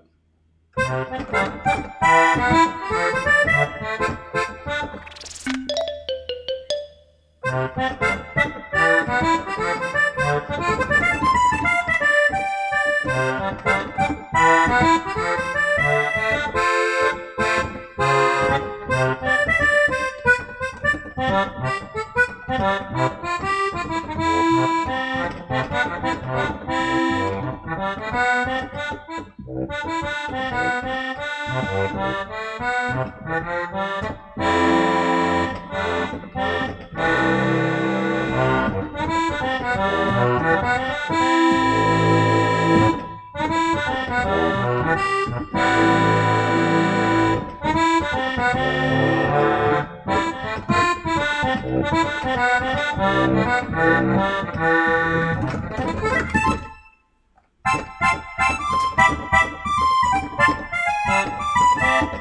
are you, Booba? Where are you? Looking fine. Mighty fine, sir. Looking mighty fine today. But I'll turn you around so that people can get like a better spread of the leaves. Spread of the leaves. Let me move you over. How's that? How's that? How's he looking? How's he looking? What a waste of cereal, says Lindsay. Cereal came with my Pokemon cards last year, and people busted them open to steal them.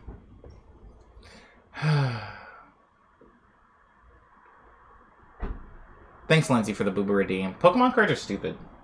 I said it. There, I said it. Everybody's been asking. Everybody's been wondering what my take on Pokemon cards are. They're stupid. They're dumb.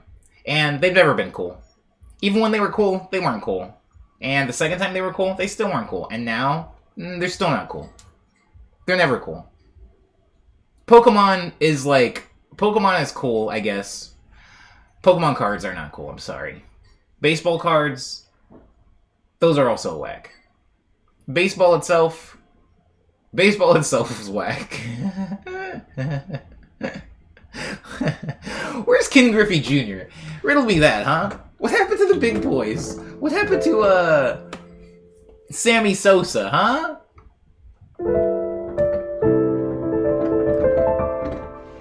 Liana says, check in. Put together a Valentine's themed fit to hang out with some gal pals on Saturday. Had a good time. Yesterday, slept in a bunch. Since socializing takes a lot out of me. Then did some chores and cooking. Okay, I'm glad you got to see the gals. Galentine's Day. Galentine's Day. Yeah, I'm glad to get to see the gals. I have a Fleer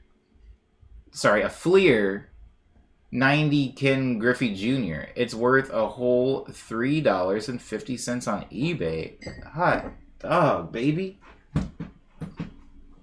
Where's the Ken Griffo now? Where's my KGJ? Where is he? Where is he, Partial Recall? I've always wanted to go to a Galentine's Day, says Kiwi. Well, it's not too late, Kiwi. Welcome to Galentine's Day. Do you have some gals? Is it today? Do you have bacon leg? Then you might be entitled to a Galentine's Day of your very own. Yesterday was Sunday. The day before that was Saturday. I did some work, watched some stuff. Oh! And I beat Sifu. I beat that game. And it felt good, man. It felt good, man. I'm not saying anything about the game, I'm not spoiling the game, but I'm saying for me, certain games are very satisfying to beat. And there's a longer conversation that could happen with we can talk about game dev. Like, people talk about how certain sounds in games are satisfying. This is not having anything to do with Sifu, but people will talk about sounds. I know my friend Sky always talks about really liking the game. Crap, what is the game that she likes? Shotgun Samurai or something? I think it's called Shotgun Samurai. And she's like, I like it because the sounds and like the impacts in the game are so satisfying. Like when you get a kill, it feels good. Or when you do this, it feels good. And there's like a huge conversation that could be proposed about things in games feeling good. Like if you beat a boss, how do you feel afterwards? Do you feel tired? Do you feel like, ugh, finally? Or do you feel like, wow, I improved at blank? People talk about like Soulsborne games being very rewarding. You know, after you beat that Dark Souls boss, you feel good. You feel like you improved as a gamer or whatever. Like you've gotten better at the game. I've had long talks with people in game world. I've had long talks with people in game world, specifically about how in games there's kind of two different propositions or two different systems in gaming. And of course there's like, when I say two, that means 1,000, but there's like two major ones. Whereas you play game, and the longer you play the game, the more the game rewards the game character. You understand what I'm saying? Or the more the game rewards you, the player. If I play a game, let's say I'm a knight. Let's say I'm Squiggle Knight Omni. Everybody likes a Squiggle Knight Omni game, and I have to kill witches. And I kill one witch, and then that witch, her like underwear fall off, but they're made out of like some, I don't know, steel silk. And they're like, you can use that steel silk for armor, bro. And so I put the underwear on my chest, and now I have steel silk armor, and now I'm impervious to poison or something like that. Something silly like that. The game has now given me a boon in the game. It's rewarded the character. Now the character is more resilient, Or I kill a big snake, and they're like, ooh, you can use its tooth as an ingredient for a new sword, and now I have a poison sword, and now I can poison people when I poke them. They're rewarding the character. Or there are games that reward you, the player, for playing it, as in the form of like skills you're learning. Not skills you're unlocking in the game, but skills your brain is learning. Like, oh, this is this type of enemy. I can handle them this way. Like, you're putting it together yourself. And I like those games. I feel like Hollow Knight is a pretty good example of that, without spoiling anything for Hollow Knight. Like, in Hollow Knight, you can unlock other, things and weapons and powers, but I feel like the biggest thing you're unlocking in Hollow Knight is knowledge. Like, you'll die on something like 8 times in a row, and you're like, wait a second, when it does this, I can do this. And then you figure out a way to get around bosses in the game, just by using your own prowess. And so at the end of the game, you don't have some cool new sword. You have the same sword you started the game with, but you have so much more knowledge and know-how and technique than you did when you first started. So now you can crush the game. I love games like this. I like when I play freaking Street Fighter versus somebody. They don't have some extra cool character because they've been playing Street Fighter longer than me. They have the same exact Ken. They have the same exact Chun-Li. They have the same exact Star Fox that I do when I go to the character selection screen. But they have a completely different arsenal of mental weapons that they've built up and honed over years maybe of playing this game. I always prefer games that start everybody at the same starting line, but your mental has to improve, than games that reward you in-game for playing a game longer by giving you bigger sword or bigger health bar. Things like that. That makes sense? If that makes sense, I had a really long conversation with somebody about gaming. Specifically in that specific way. Where it's like, I like both, but I think I feel more rewarded in a game than when I thought my way through a problem, than when the game gave me the magical key to open the door. And I mean that both literally and figuratively. I played Terraria for like so many hours, and I dropped it for a bit and went back like last week, and I forgot how to make literally everything. I believe that. Palpatine's Day. I love this joke. I always quote Palpatine, specifically from the Disney Star Wars movies. I know people don't like the Disney Star Wars movies, but so whatever. I guess I can't have a take. But I quote him a lot. I'll just say that. I quote him. I quote him quite a bit. Oh my god. Palpatine's hilarious to me, man. Woo! If I pick up an item and there's no fun sound, what's the point, says Lindsay. That too. Yeah, it's just... And that's what Sky was talking about. Like, Sky loves sound design in games for that reason. Good sound design can make or break a game, says Lindsay. Yeah. Sky loves sound design. I like the thing that I guess that I just talked about for the past 5-10 minutes. I love games that move that way. That reward you. A great game.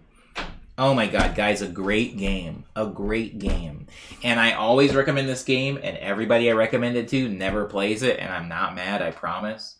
But The Witness is the game that literally gives you nothing. Like, when you end the game The Witness, you don't have anything you didn't start it with in the very beginning. The only thing you end that game with that you didn't start with is knowledge. So, you run through that game, and it could take you a month maybe even to beat that game.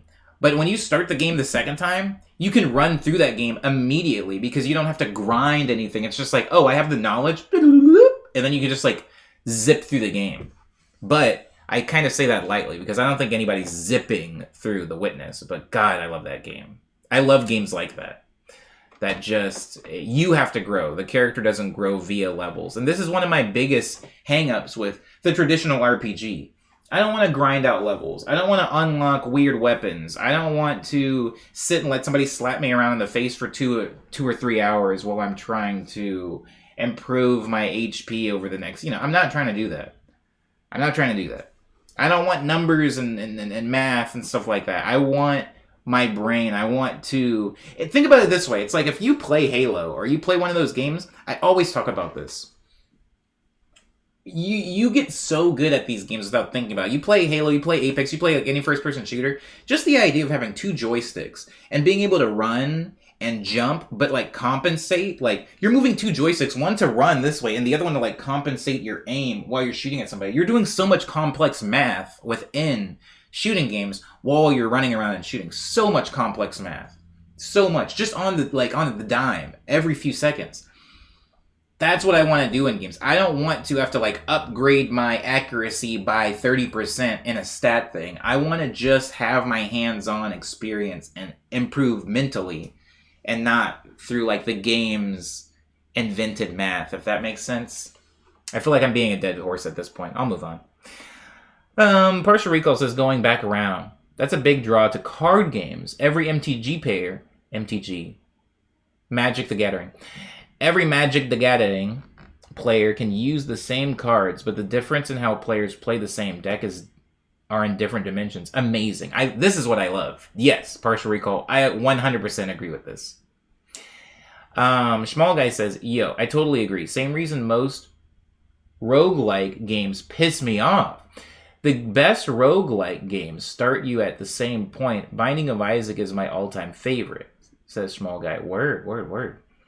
I haven't played Binding of Isaac, but I feel like roguelikes are so popular now that roguelike features have been seeped into a lot of other games that maybe aren't your most traditional roguelike. Partial Recall says, it is Palpatine?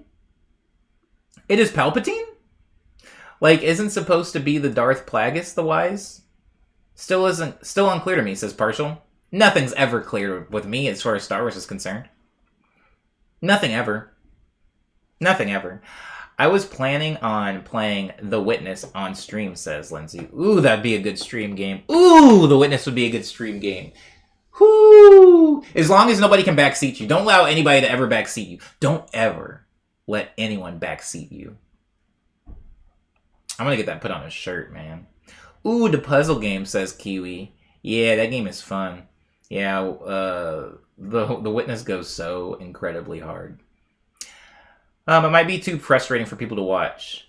I think it might only be frustrating for people to watch if they're like rampant backseaters. Because like, yeah, if I'm watching somebody play The Witness and I know how to do the thing, which of course I do because I beat it, I could see somebody in that same situation being frustrated looking at somebody not get a thing. But man, the rewarding feeling when you finally get it, and ooh, that crap feels good. You would love the Snatchers, or you would love Snatchers, says Simulation Cat. I think I would love it. I loved what you were playing of it. I would love it if they remade Snatcher. I would love it if they remade Snatcher, but made it like... And I know that this is like sacrilege and nobody else wants this, and like me saying this would make Snatcher fans like recoil, but I would like a Snatcher HD remake that's like big Hideo Kojima graphics and everything and voice acting. I would like that. I would like just Snatcher retold in that. Liana says nod in solidarity. Oh, Liana, do you actually agree? Are you agreeing with me or are you agreeing with somebody else? What are we gonna do? Says Cold Crush. Now that it's a Galentine stream ski, have some strawberries with whipped cream. All my strawberries are currently frozen, so I can't do that. Chocolate? No chocolate for me, at least not today. Probably you know what? But I should treat myself. Look at the Hungry Howie. Muffins with... I'm excited now. I think just choosing a meal is what makes me excited. It's not specifically Hungry Howie, but knowing what I'm going to eat hours plus before I eat it is really exciting for me, because typically I just eat things on the fly or I'll cook things randomly. Like, I'll tell people. There's been times where I've texted people like, I'm going to go get something to eat. And then they text me back like, oh, what you going to eat? And I'm just like, I don't know. Like, what are you talking about? I haven't gotten there yet. Sometimes I just walk places. Sometimes I just walk on the street and I'm like looking into the windows and I'm like, I guess I haven't had chili in a minute. Yeah, I don't usually know what I'm gonna eat. but I think maybe Hungry Howie for me today. Lindsay says, "Oh, I will make it very clear for that game that I will be they will be banned from chat if they backseat." Good. Never let anybody backseat. Simulation Cat says they should port Snatcher at least. That would be wild. I want to play Snatcher. I want to play it. You played Outer Wilds, Omni? No, I played Outer Worlds, but I haven't played Outer Wilds yet. I watched Kiwi play a few seconds of it, and then I left the stream because I didn't want to spoil myself, because I do think I'm eventually going to get around to playing Outer Wilds, just probably not for another month or 3. The anticipation of the mail. Yeah, it helps. It helps. Please treat yourself. You're worth it. My crusty baby, says Cold Crush. I treat myself every day. Every day's treat yourself day for me. Every day's treat yourself day for me because I don't have anything else to do. What do I want to do? You want to play Sifu? Let's go play Sifu, man. You want to do laundry? You want to wear those pants again for the 3rd day in a row? Treat yourself, man. You deserve it.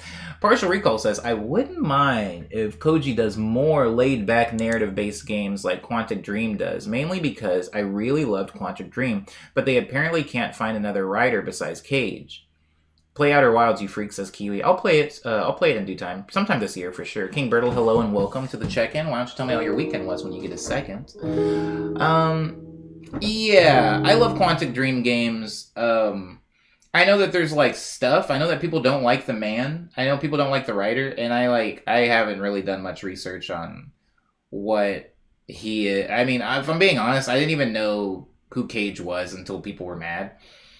Because I'm, like, a stupid consumer and I just play games. I, like, don't really do a lot of research on who does stuff. Unless there's a really selfish, stupid business reason to do so. Like, if I want to work with them, I'm like, oh, I love this band. Or, like, if their, like, work really did something, like, to me personally in my life. Like, I know who made Katamari, but that's because Katamari is freaking Katamari. But I love Fahrenheit, no, it wasn't called Fahrenheit here. Indigo Prophecy. That's what my copy's called. I loved Indigo Prophecy. I loved Detroit. That's such a good game. I like games like that, man. Like, and so any more Quantic Dreams games will go hard for me. And yeah, and if Kojima backed off and started doing more narrative-based, less action-y gameplay games, like, that would also be fine. I don't care. Me don't care. Beyond came out in 2013, and it looks better and runs better in 4K than most brand new games. That studio does such good work. Yeah, Quantic Dream is nothing to be messed with. Like, ugh. I mean, I have a thing. I'm gonna admit this. The only problem that I have with a lot of great narrative-based games is I don't like games that have several endings. Just give me the thing, you know? I treat games kind of the same way I treat books, where I'm like, I just want a solid experience. If I read Great Gatsby and you read Great Gatsby, I would like for us to have both had the same narrative, you know? And I understand people for wanting branching plots, and I'll admit, like, in those games, especially Detroit, I played through several of the branching plots. I got, like, 3 endings. But sometimes, in the interest of my own time, and the fact that I'm a completionist, I like for things to be extremely digestible. And I realize that this is a personal problem that I have. This is not a gaming problem. This is a personal problem where I have 2 problems. One problem is I don't have a lot of time to spend on things. And the second problem I have, which is in direct opposition of that first problem, is that I'm a completionist. If I like a comic book series, I just keep reading it. If I like a video game series and there's like a side game over here, I'll play it. And they're like, oh, you don't actually need to play that one. That's a side game. I'm like, I'm playing it. This is a prequel. It doesn't even have so-and-so. I'm playing it. This is a spin-off, Omni. It's not even by the same studio. I've played it. I already beat it. Like, I'm a completionist that way. So I like for things to be short. I like for shows to be short and concise. And when there's a game that has like 9 endings, I'm just like, come on, bro. When there's like games that the map's really huge, there's all these collectibles and side quests, I'm just like, come on, dog. I don't have time for this. But my brain wants to have time for it. It's a very personal, stupid problem. Indigo Prophecy was such a surprise. Hit to left field. Such unexpected enjoyment, says Tender. I played Indigo Prophecy. Crap, man. I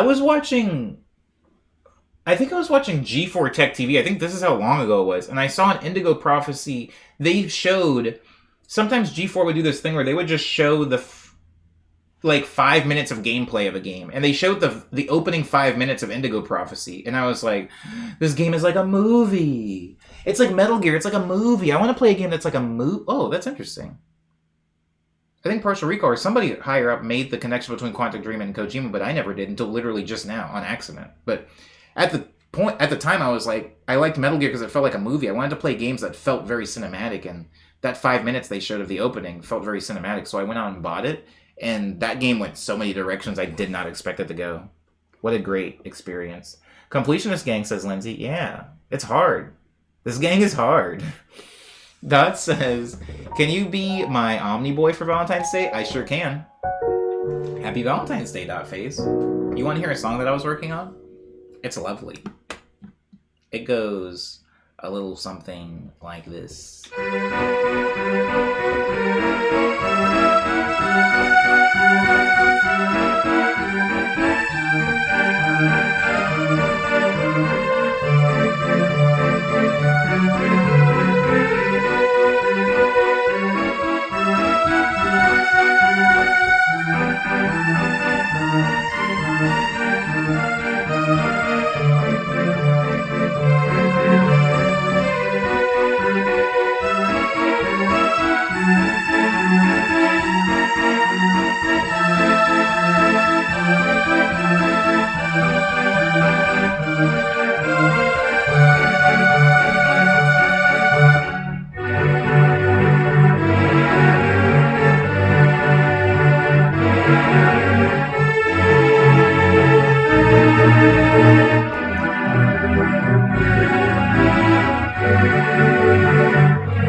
I don't know where to take it after that, but it goes somewhere.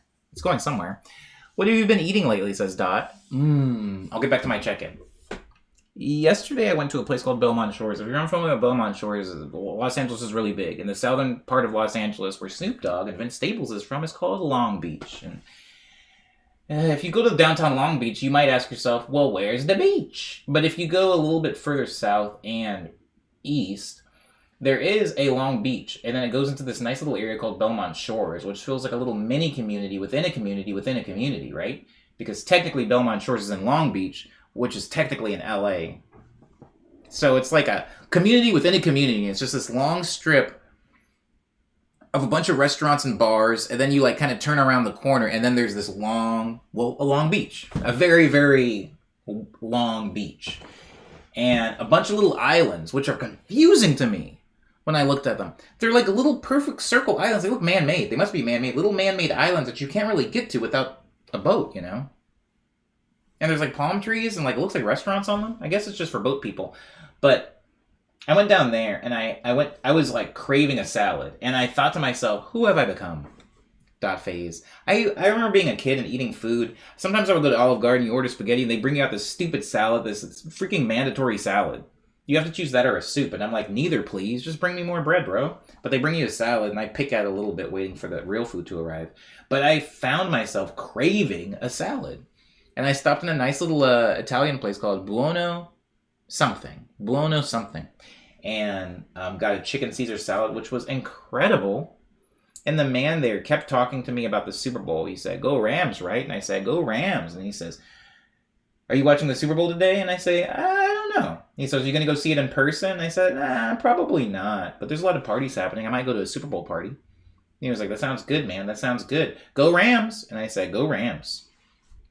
And I left there, and then a man pulled up to me on the side of the street, Dot, and he said, do you know how to get to Hollywood and Highland? And I said, sir, you're in Belmont Shores. And he says, yeah, I've never been here before, but do you know how to get to Hollywood and Highland? And I said, okay, well, you're going to want to turn on Lindrex up here, and then you turn left onto Park.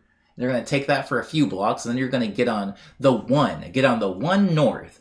And then immediately you're going to see a sign, not even a mile away, that says the 405 north. You're going to transfer from the 1 north to the 405 north. And then after another mile, you're going to transfer from the 405 to the 101. Once you get on the 101, you're going to take it all the way up until you can see the U.S. Bank building on your left-hand side. And then you're going to get off on Rampart, and you're going to turn left, and you're going to take Sunset through. Once you get to Sunset and Highland, you'll turn right on Highland and take that a mile north, and then you'll be on Hollywood and Highland. Be careful, because parking costs about $25.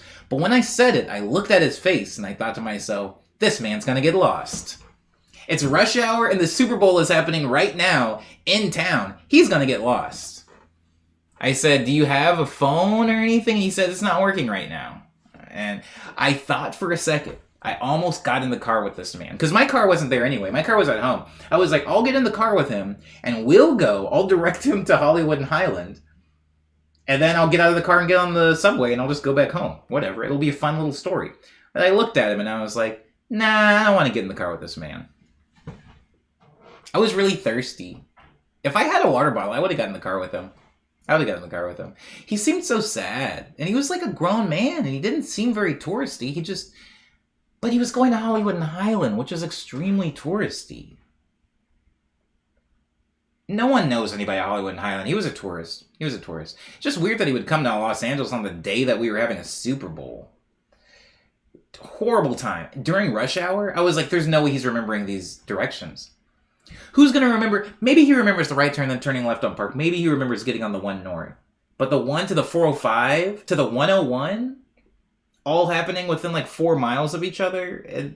Like when you're getting onto the 405, you have to be on the left side of the highway. It's a 6-lane highway. You've got to be on the left side. And then you have to like quick merge over within like a mile and a half to get on the 101, and then the 101 does this really weird thing before you get to downtown where it turns into the 710 for a second, and you have to make sure you're way over or else you'll end up in Pasadena. Like, before you know it, you'll be in Pasadena.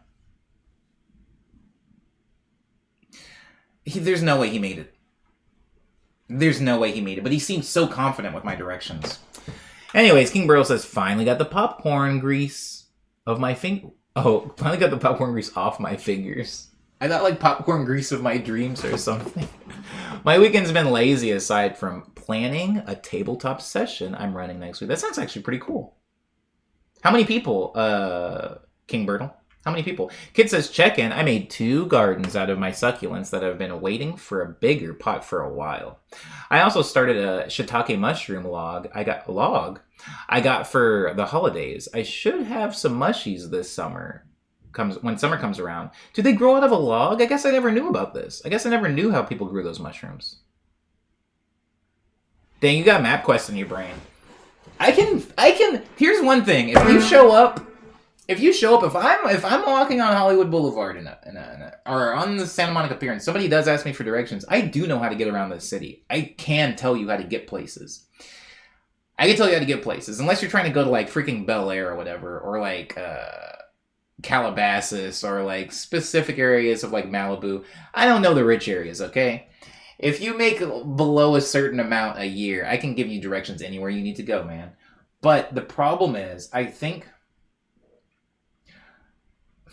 and everybody knows this, you all have lived in cities and you all drive. I think everybody here has been behind the seat of a driver machine.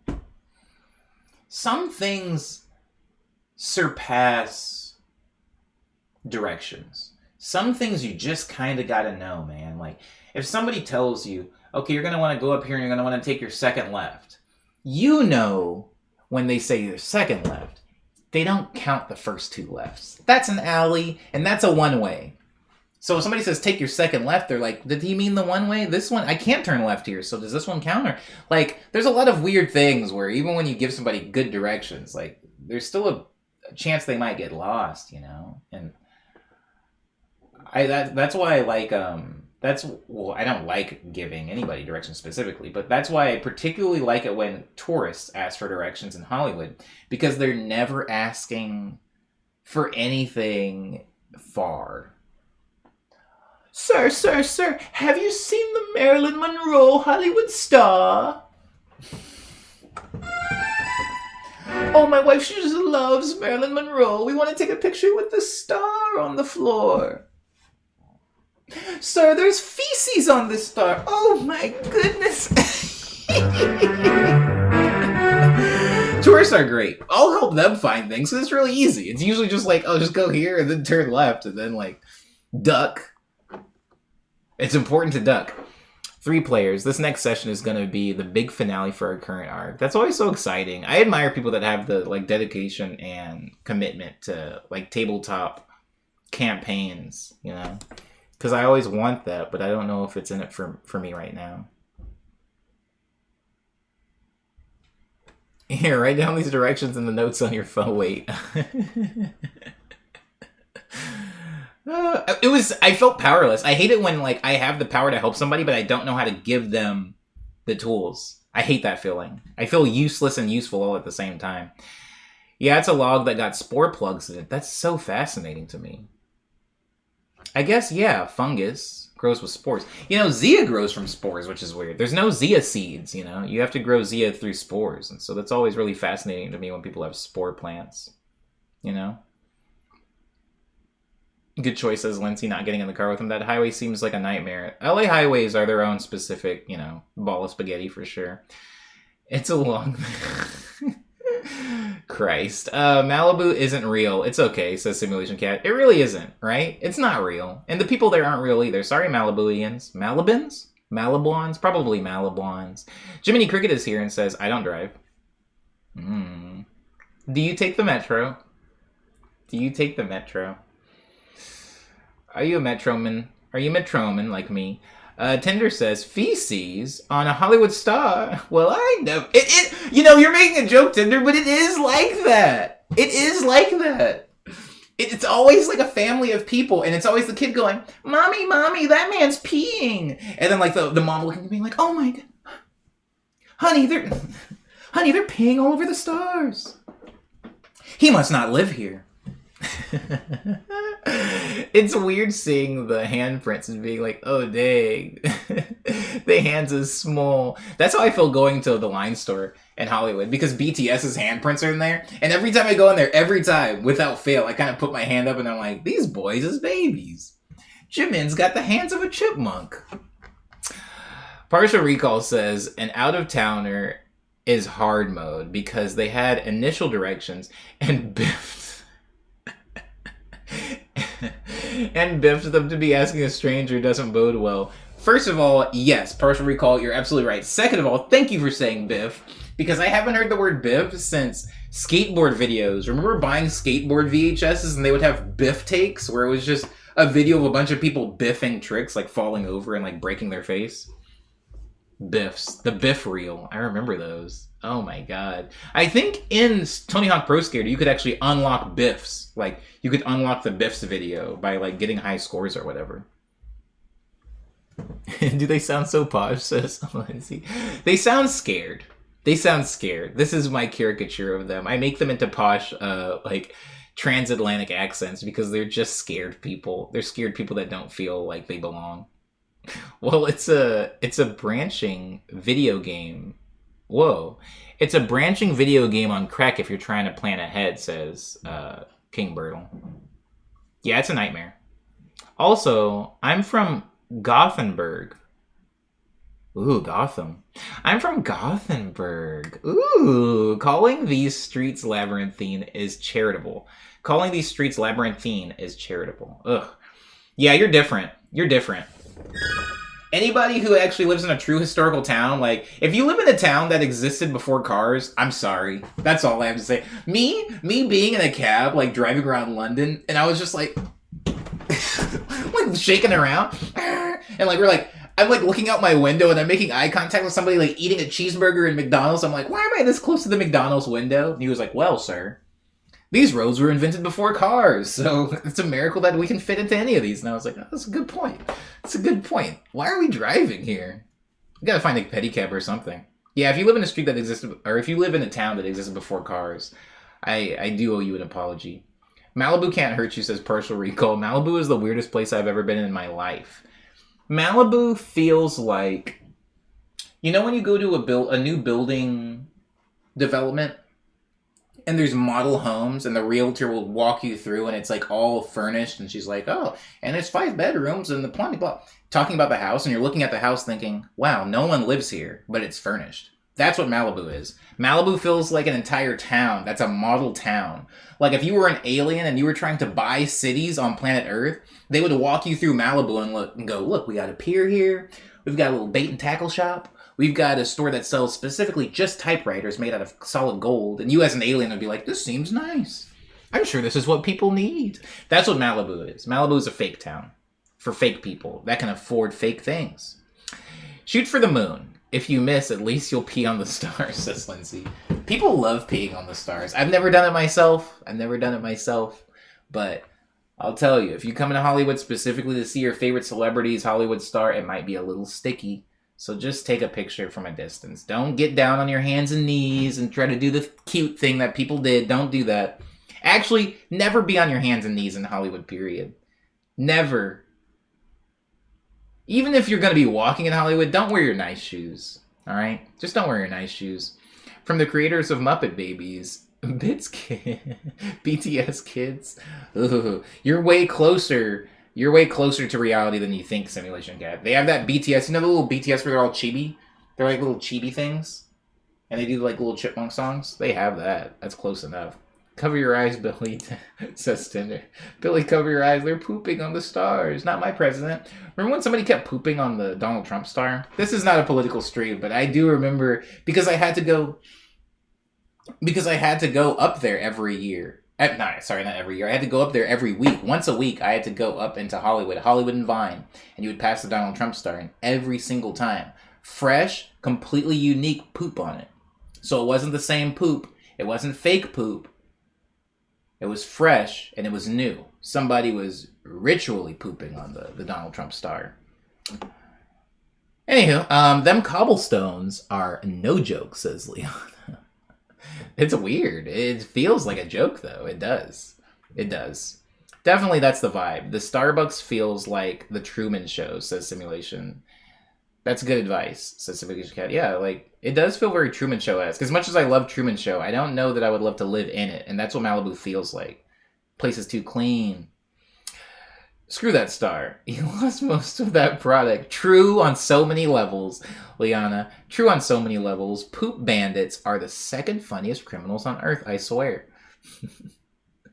I just don't have it, man.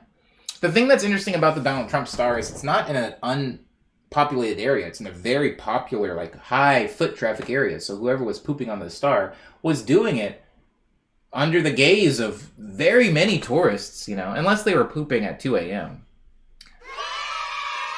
Actually, if they were pooping at 2 a.m., they still, you know, a lot of clubs get out at that time. So, yeah, they're pooping in front of a lot of people. Lindsay says, watch out, talking about Jimin's hand size. Ollie London is going to get another surgery. Ollie London? Oh. I mean, probably. I mean, no matter what I say, that fool's going to get another surgery. Jimin Monk. Oh my goodness. Alright guys, did I finish my check-in? It's a special type of stealth. No one poops sneaky. I will say, okay, King Bertle, nobody poops sneaky, but a very aggressive lady almost peed on me and my roommate at the time. And I didn't know. I didn't know what was going on until it was almost too late. Be very careful, guys. This isn't funny. It's very funny. It's not funny. This isn't a joke. If you are waiting for the bus or the subway, just like, you know, every now and then. And when I say every now and then, I just mean like every like 5 seconds, kind of do a quick like, just that. You could even make a dance move out of it or make it seem like, oh, you just need to check and see what's on your belt loop or something like that. Just do like a quick check of your 6, man. Because people will pee on you. And I had never seen... Oh, how do I say this not in a gross way? I had never seen... Nope, there's no non-gross way to say it.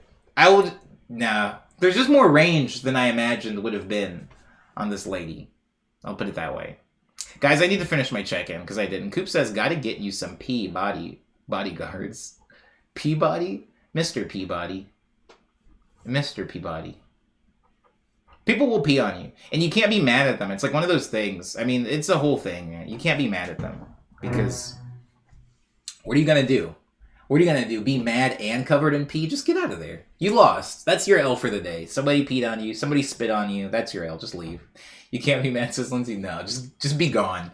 That's what you need to be. If somebody's peeing, if somebody's whipping it out, and that's what their energy is, man, you don't want to see chapter 2 of that book. Just leave. Just leave. Go find a change of clothes or something. If you're lucky, you were wearing a windbreaker.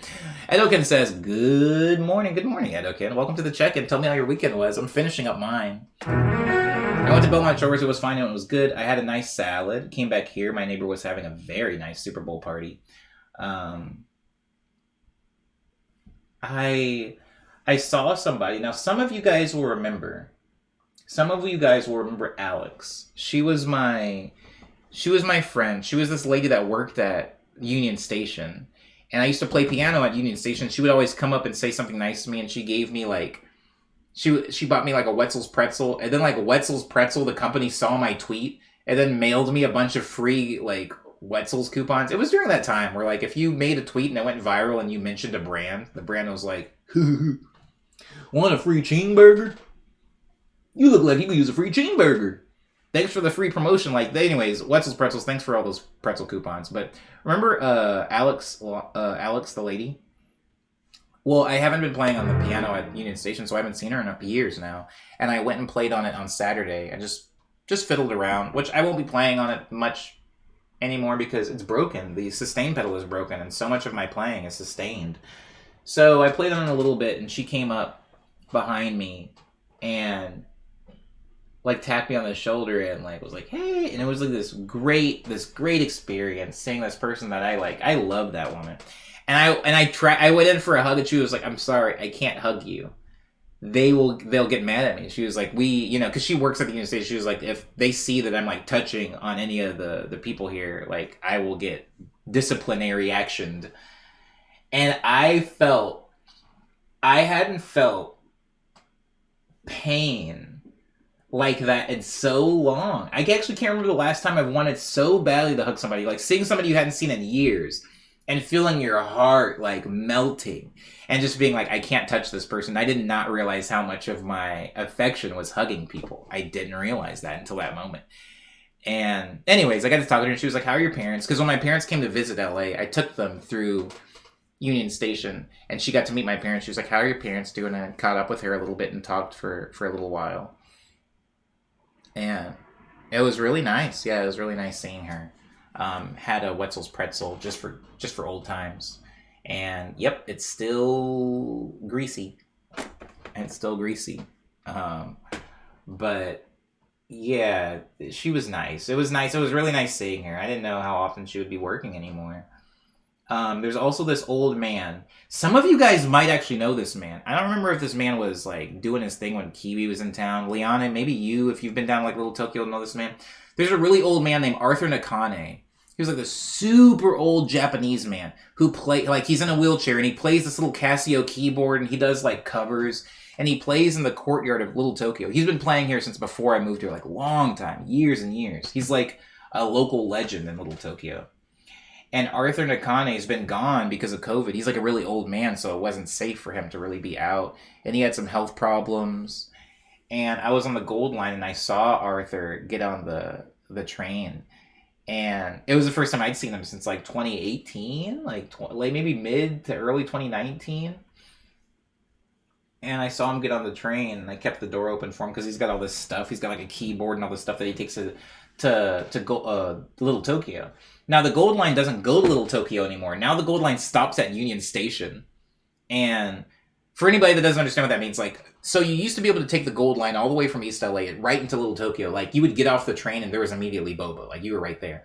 That station's being worked on. So now you have to take the Gold Line, get off at Union Station, and then take a shuttle the extra way, and then walk a block. It's, like, really inconvenient now to get to Little Tokyo, unless you got legs and are moving around. This guy's in a wheelchair. So he's getting off at Union Station. And I just, like, followed him. And, like, because I could have still gone and, like, walked the normal way and gotten off the shuttle. But I was like, just in case he needs some help, I'm going to walk with him the whole time. And I walked with him and I was talking to him about music and all the stuff that he had done. He was talking about his family. It's weird how like little I knew about him all this time. You know, like his family, like coming from Japan and everything. And I talked to him for a little while, and he said he remembered me from like a long time ago. Like he was like, you used to hang around with that man with the pink hair.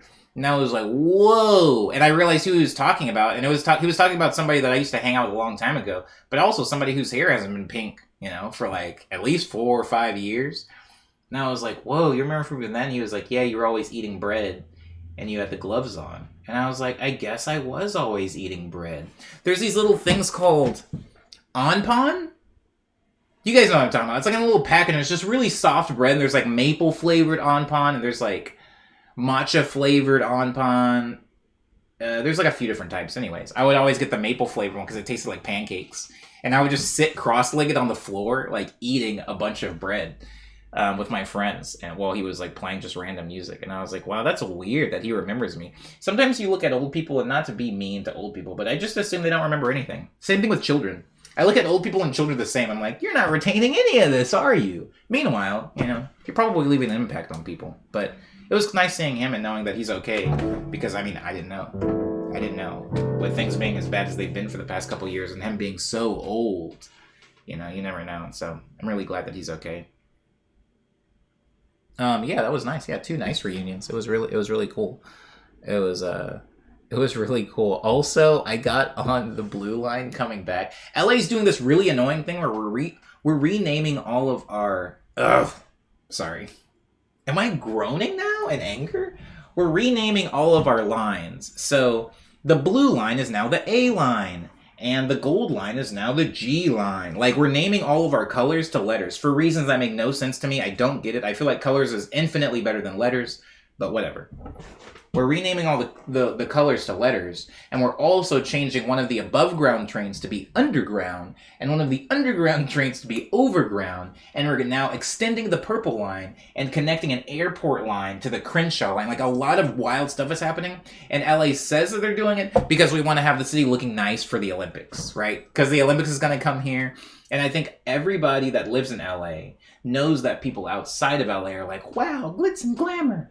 But if you come to LA, you're like, wow, piss everywhere. Everything's soaked in a fresh layer of piss every morning. It's horrible. And so I think that the city is like, crap, we're going to have a lot of people coming here for the Olympics. Let's try to like seem like we're a city, actually. And so they're like building all these extra subway lines, and they're changing all the names of everything. So now if you're trying to like take the metro around Los Angeles, it can be a little weird because signs will say things like, welcome to the A line, parentheses, blue line, parentheses, Long Beach Transit, parentheses.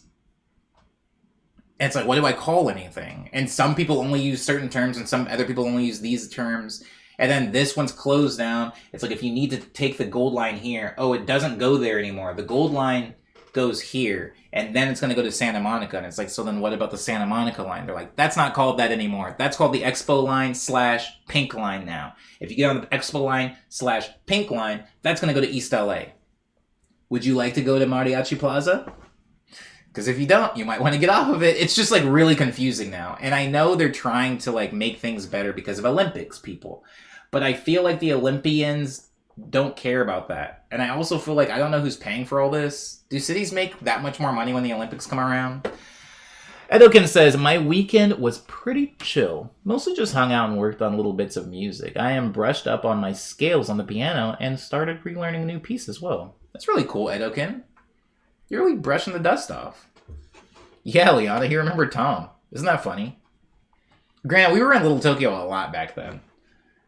I was spending like $40 a week on boba, and I finally knocked it down to a trim $35 a week on boba. Kanto Tilapia is here. Welcome back, Kanto. How are you? What's your check-in? How was your weekend? This extended check-in sure is extended. Dealing with construction is bad enough, but that sounds downright awful. Yeah, it's been pretty awful, Lindsay. And so coming back, there was like I had the coolest like freaking sensory overload, and it felt good. I know sensory overload is a lot for a lot of people, myself included. Sometimes it can give me like a slight anxiety attack, but I think sometimes a bad thing that I haven't experienced in a while, even though I can appreciate that the thing is bad, the familiarity of it is like nice. It's like walking back into a dirty house and being like, I'm home, baby. I was on the blue A Long Beach Transit line coming back up from Belmont Shores. And there was somebody behind me doing the freaking, the people on how everybody on the train and on the subway always has like a Bluetooth speaker just blaring music. And it's like, bro, headphones, man. But nobody wants to do that. So there's like somebody right behind me like blaring Roddy Ricch, like super loud on the Bluetooth speaker. Sounds like it's been busted. It's just like, it's like crusty sound. He's like blaring that.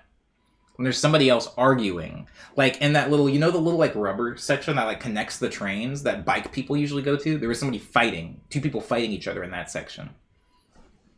And then there was a dude in front of me just smoking, just like everywhere. Like the whole train is just like filled with smoke. And then a girl runs in, like barely gets in, has like Valentine's Day balloons. One of her Valentine's Day balloons gets like shut in the door and pops. And she like comes in and like sits down. And she has somebody she's talking to super loud on FaceTime. And while all of this stuff is happening, the loudspeaker comes on. And it's like, remember to keep like, in this busted speaker, like, remember to keep face masks on at all times or you will be removed from the bus. This is the Long Beach Transit, A-Line, Blue Line, destination, Union Station in downtown Los Angeles. Their next stop, like, just like screaming. And I was just like sitting there like, wow, man, I forgot what it was like. I forgot. I'm just being washed in like stink and noise. And it feels good. It feels good to be back. Anyways, Edokin says, this is my social anxiety nightmare. It was so much. And I was just sitting there like looking out the window like, oh, this is nice. I could fall asleep right now. And I almost did. I almost fell asleep once I got into South Park. Because once you get to the South Park, you're really close to the last stop. And you know how like, for most trains, right before you get to the last stop, things get really slow. It starts moving kind of slow. I was doing that and I like kind of started nodding off a little bit. But that girl that was like talking to the person on FaceTime, like, yeah. I was like, yo, what on earth are you doing? Like, the person on the other end of that call, what do they hear right now? Because I hear nothing but a cacophony of sound. Luke is here, 1996, and says, I'm from Argentina, and this sounds like madness. Welcome, Luke. This is the check-in of the stream. Thank you for following, and thank you for being here. How was your weekend, Luke? If it wasn't madness, was it chill? Did you have a chill weekend? Do you have Valentine's Day plans? Did you watch the Super Bowl? Do people care about the Super Bowl outside of the States? I live in the States, and I know I don't particularly care too much for it. I've somehow never seen a fight on a train, says Lindsay. Interesting. That's kind of like... interesting. Never seen a fight on a train. I've never seen a fight on a train.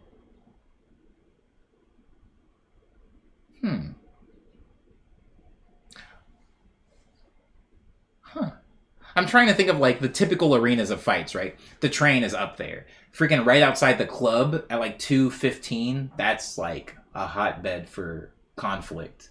Alleys in front of / behind 7-Elevens. Any combination restaurant. If you got a combination Pizza Hut, Taco Bell, a combination KFC, Taco Bell, a combination Long John Silver, Taco Bell, a combination KFC, Pizza Hut, any of those combination restaurants, for whatever reason, like breed chaos. Always fights in there. Every single time. I saw a fight in a bathroom at a KFC Taco Bell. No. A Taco Bell Pizza Hut. I saw a fight in the bathroom of a Taco Bell Pizza Hut. And I was like, y'all fighting in the bathroom? I went in there just trying to pee. And you know those like tiny like fast food bathrooms where it's like a urinal and a stall? I went in there and somebody was pooping in the stall, and I was just like sitting there trying to wait for the urinal. Well, these dudes are like freaking going at it in front of the urinal, but I had to pee so bad I couldn't leave. Anyways, Edokin says, I used to live in New York City, and my first day riding the train, 3-man mariachi band walked on and did a show. That sounds about right. I don't know which one I like more, the mariachi band on the train or the breakdance troupe on the train. I think I like the mariachi band a little bit more. If I'm being honest. I can delegate them to background noise, but usually when there's a breakdancing troupe on the train, they're doing like so much stuff that it's hard sometimes to just zone out. Dudes can't even do their business in peace, yeah. I want to know what they were fighting over. I don't know what they were fighting about, but they were going at it. And the funny thing was, like, they kind of calmed down once I got in there, and they were like, "Ugh," and they were like yelling at each other, and I peed. I'll put it this way: when I left the bathroom, they were still in the bathroom. Things had calmed down a little bit, but I never saw these two gentlemen outside of the restroom. Edoken says, I'm always worried I'm going to get kicked in the face by the breakdancing people. I think that's part of their shtick, actually. I think you pay attention because you're afraid you might get injured. You're like... They're like doing backflips on the bars, and you're like, yeah. I don't know. I don't know if that's what those are for. Kanto says they were fighting over the fact that Ed, Edd, and Eddy isn't running on Cartoon Network anymore. I believe that. If somebody puts hands on me in a bathroom... Oh, that's happened. Ooh, no, that's happened. But I was a kid. That's different. Like, kids, if you're, like, in high school, like there's always fights in the bathroom. That's different. Grown men fighting in the bathroom is a lot scarier than, like, getting, like, jumped in the bathroom as a freaking 14-year-old. Getting jumped in the bathroom as a kid is, like, whatever. As an adult, I think if somebody puts hands on me in a bathroom, my whole world is different. The way I'm handling that is not... It's not cool the way I'm handling that. Don't put hands on me in a bathroom. That's not the place, man. That's super different, says Lindsay. Yeah, super different. Anyways, sorry, what was I talking about? My check-in. That was my whole check-in. Yeah, I got to see some people I didn't get to see for a while. I got to meet a really funny dog. I don't know if anybody saw it on my Instagram story, but there was like a dog that had a sign for it. Crap, I'll post it in the Discord, but there was like a weird... dog that had a sign for it. It was really weird. Belmont Shores is a really strange place. It's one of those really nice neighborhoods, and you guys will immediately know what I'm talking about. You know those neighborhoods that are so nice that the houses are big and have these huge windows, like big window for the family room, no curtains, no blinds. You can look directly through their house at their expensive piano, at their funny art, all the way through the back window into their backyard, into their pool, like those types of homes. That's the type of neighborhood it is. And so, like, you'll walk by, you're just walking by, and you'll look in, and there will be, like, some lady in there, like, on the phone, like, with a big turkey in front of her, and just, like, looks over at you and gives, like, one of these leisurely, I'm wealthy and have nothing to do with my weekend waves. It's one of those. And the dogs don't do anything. The dogs will just be sitting in the front yard. No leash, no fence. They're just sitting in the front yard, not even looking at you. Like, they're not even interested in strangers. They're just kind of looking around, probably thinking about their salary as well. Kanto says, not sure if anyone says that a group of TikToks depicting people outside of the club fighting over Ed, Edd, and Eddy isn't running anymore, which just devolved into mass panic and chaos. I didn't see that TikTok. Typically, I don't see the TikTok. If there's a TikTok, I haven't seen it unless it's been reposted somewhere else.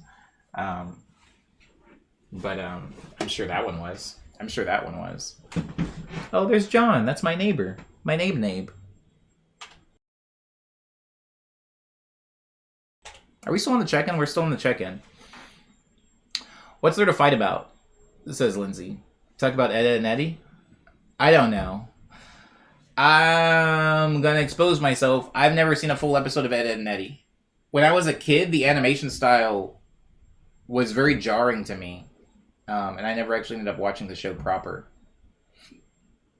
That's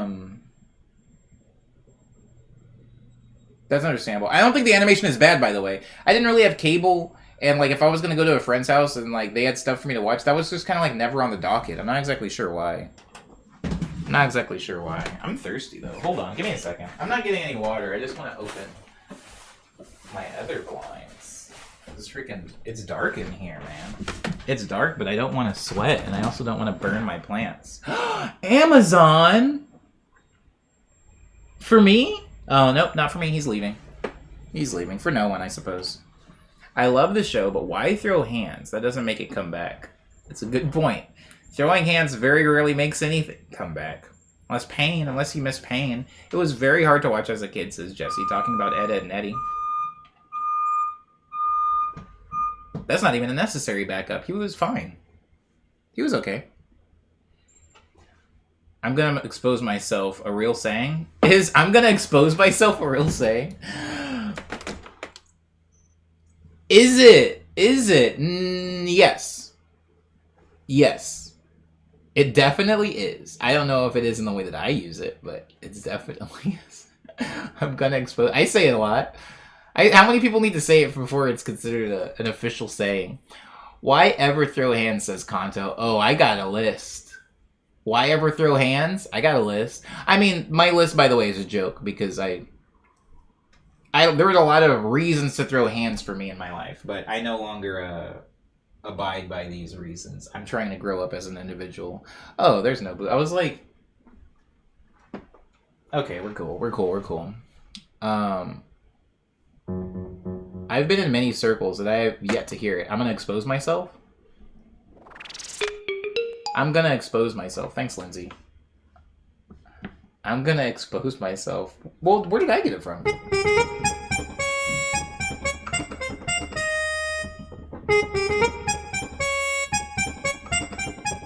I think I'm gonna expose myself across the board is like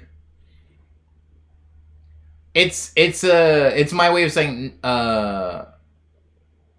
when people say like this is a judgment-free zone, or like no judging or don't judge me, or this is whack butt. I feel like it's interchangeable with that. I'm gonna expose myself. This is whack butt. I get it contextually. I guess like a streaker could say that, but then wouldn't that take the fun out of it? I think that no, flashers, not streakers. Wasn't the whole thing like they don't want people to know what's gonna happen? I don't know. My knowledge on flashers and streakers or whatever is purely from TV. I have never been in a situation where I've seen a man in a trench coat and a fedora with nothing under it, waiting to disrobe and run across campus. I've never.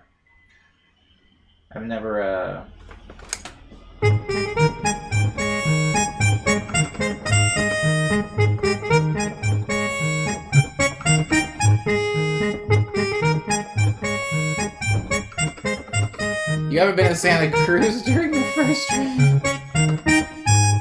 I haven't been to Santa Cruz during the first rain, but if that's what people are doing, I'll have to schedule a visit.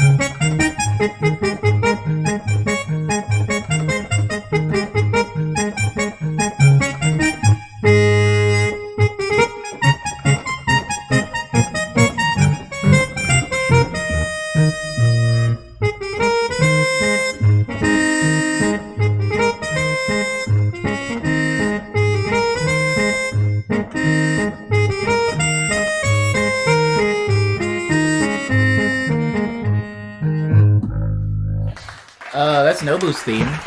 Nobu's fine. Nobu's okay. Nobu's fine and Nobu's okay. Still new leaves coming in, still old leaves going out. My back hurts from carrying all the plants this stream. Says Lindsay.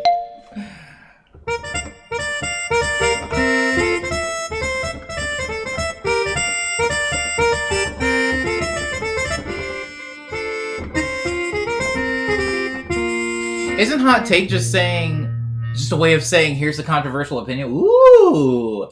Okay. Ooh.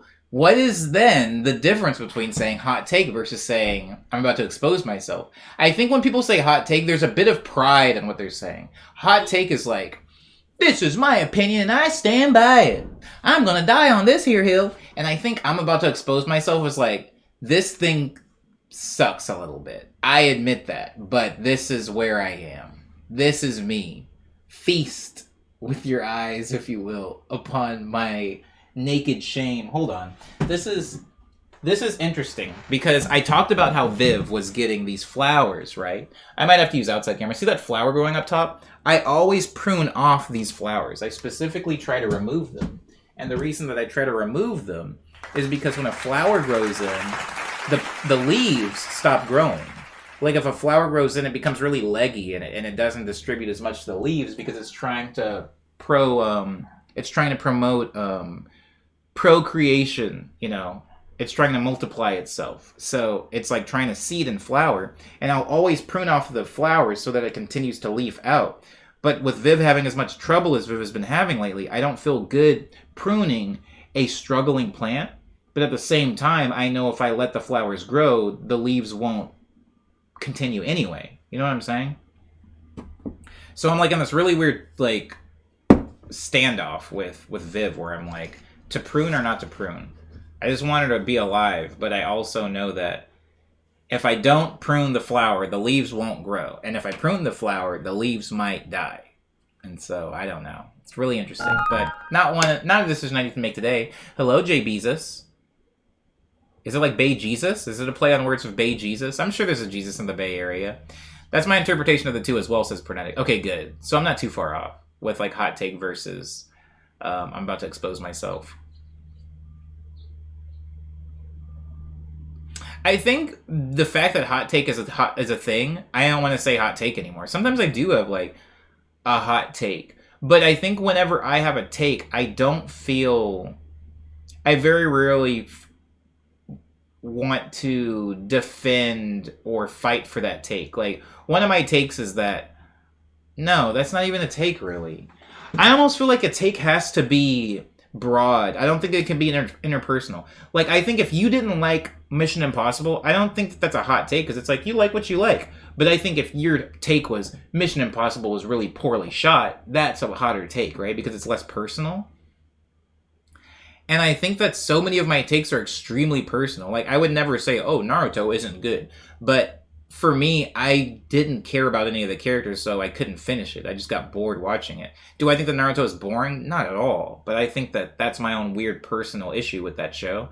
And so I don't feel like that's necessarily a take as much as it is like an expression of a very specific experience I had with it. But I think that people more often, either for comedic effect or because they just lack nuance, will say things like, this thing is bad, because they didn't like the thing. And they're like, everybody who likes this thing is an idiot, and they're missing the point. Or everybody who didn't like the movie I liked is dumb, and they didn't get why it was a genius, you know? I think that's a hotter take, because you're making assumptions about other people and the art form as a whole. But if you're just saying something about your own like experience with something, I don't even feel like that's a take. I feel like that's just expression, I guess. I don't know. Sometimes people don't want your expression. Hot take prepares the listener to fight almost, says Lindsay. Yeah, when somebody says hot take, it does have a very, like, it has, like, a very punchy reaction from a lot of people, you know. And I get it. Firo has grown. I feel like it's only been a few weeks since I was last in here, says Kanto. I don't know how big Firo was when you were last in here, but yeah, Firo is officially out of stick. So after this next leaf grows, I will be faced with two options. Either I cut him here and prune him back, so that we can do the same thing over again. Like, I've done it before with him, and you can actually kind of, well, I guess you can't see it, it's kind of hidden. But I've done this with him before, but I might have to do that again. Because yeah, I don't want him to outgrow the stream. But the thing is, once the stream ends in 2 weeks, or once the season ends in 2 weeks, he's gonna grow super fast because it's getting warmer, and I'm like, I don't know what to do about that. It's weird because he's so healthy and so happy that he wants to grow super big, and there's no way for me to slow him down / stop him without hurting him. And I would much rather have a happy, healthy plant that doesn't fit in the stream or on my piano than a hurting and unhealthy, dying plant that conveniently fits in my preconceived physical space. Whoa, hey, Riot Beans. Hey, you're still alive. Good morning. Hi, Riot Beans. I am still alive. You're still alive. I read that as you're still alive, and I started thinking about if I posted anything worrisome in the Discord. Starting off with hot takes feels so contrived. Like, chill, bro. I agree with this, Pernetic. Yeah. Takes cease to be hot when they're prefaced, usually with hot take. I feel the take carries a connotation of being something you're almost a little uneducated on. Oh. Like, people will have takes on movies and music, but people also do have takes about politics and business and economy or whatever. Yeah. I mean, I think you can be educated and still have a take on something, but it does seem like most of the takes that I see on Twitter are from an uneducated source, which is, you know, that's social media for you, right? I suppose. Pernetic says opinion or take. Same thing contextually, I think. Regardless, yeah, some are more educated than others, says Pernetic. I agree with this. I very rarely, like I said this already, but I very rarely have takes that have to do with things that aren't me. And I'll usually do a whole bunch of disclaimer before I share a take where it's like, hey, here's me and my experience. I'm also not saying other people are wrong. I'm just saying this is the way I feel about it. I usually will preface everything by saying that because I feel like it's important. Because especially with the way we like share ideas, especially with the internet, I think usually when you share an idea, people are already kind of on a like, who are you attitude, which, you know, whatever. Maybe I am also. Like, if somebody's like, if you like this game, or like, this is the best game ever, here's your top 5, here's your, oh my god, the tastiest Chinese food in all of, you know, you see things like that, and then you're just like, okay, well, hold on. Do I agree with this? And it's like, sometimes, you know, it doesn't need to be agreed with. Sometimes people, I just wish all those things were prefaced by saying, like, hey, I'm not saying anything's wrong. This is how I feel. I'm a 47-year-old Hispanic man who's lived in San Diego my entire life. Here's where I feel like is the best shrimp taco. And it's like, okay, maybe, you know, some context would be important there, but whatever, right? There's a difference between someone who has an opinion and someone who has a take. Oh, really? I don't disagree with this. I would like to know what the difference is. Lukewarm take, says Lindsay. I love lukewarm takes. I got a lot of those. I got a lot of lukewarm. I got a lot of tepid takes. When somebody says lukewarm take, which I say often, it is usually an opinion that is shared, you know. Like, lukewarm take, but I think the Marvel movies are really big in America right now. It's like, yeah, man, like, they are really big in America right now. Lukewarm take, I think the Marvel movies are predictable. And it's like, yeah, man, a lot of movies are. A lot, especially like action, big blockbusters, tend to be pretty predictable. Like, I don't think that that's a hot take. So on that scale, for me, hot versus cold takes, the hotter the take is, the more divisive and particularly upsetting it could be to hear, versus a lukewarm take, which is like, people will just hear it and be like, yeah, well, yeah, that's fair. Hot take, coffee good actually, says Riot Beans. I just woke up, got out of bed, time for coffee. I hope you have good coffee. I smelled some great coffee. I love the smell of coffee. Can't stand the taste of it, but God, I love just like chilling in coffee shops. I become a different man in a coffee shop. Ooh, Pernetic says, sometimes I think I should start my opinions off with CVS receipt of disclaimers, but then I think, man, no one should be taking me seriously anyway. That's their bad. This is Pernetic. I mean, I feel that, but, you know.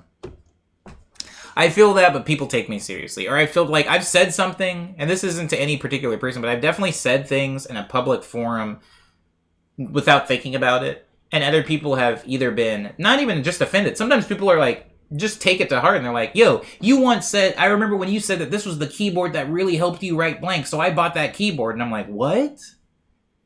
Oh no, don't buy that keyboard. That keyboard's garbage, bro. I just said that because, like, I don't know, somebody asked me how I felt about that keyboard. I've owned it for a long time. I have a personal relationship with it. Please don't take what I'm saying, you know. So I do a lot of disclaimers just because I know, you know. Sometimes people listen to people. And if somebody's going to listen to me, I hope they have the right context. And if they aren't listening, then whatever. The context goes nowhere. It's kind of like that warning sign, right, at Disneyland that says, warning, if you're pregnant, you might die. Like, that's not necessarily super pertinent, you know, and I'm sure a lot of pregnant women are going into Disneyland going like, me no care, me no care, me no care. It's a magical place on Earth, me no care. But, like, it's nice to maybe have that sign there. For liability. My disclaimers are for liability purposes. That sounds exhausting, to be frank. It is exhausting. It is exhausting. I didn't finish Viv's theme.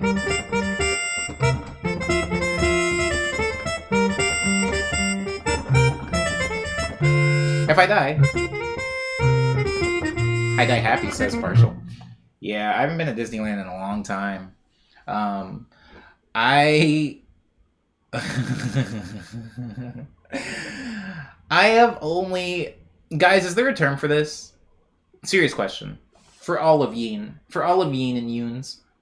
Is there a term for having a bad time, but enjoying being able to step outside of yourself? Like, let's say your car broke down on the side of the road and you got dumped in fire the same day. You're like, wow, what a horrible day. But then you're able to kind of take a step back from yourself and go, this is ridiculous, and kind of laugh at it. What is that called? Because that is how I am in Disneyland, except for when I went to Tokyo Disney. That's different.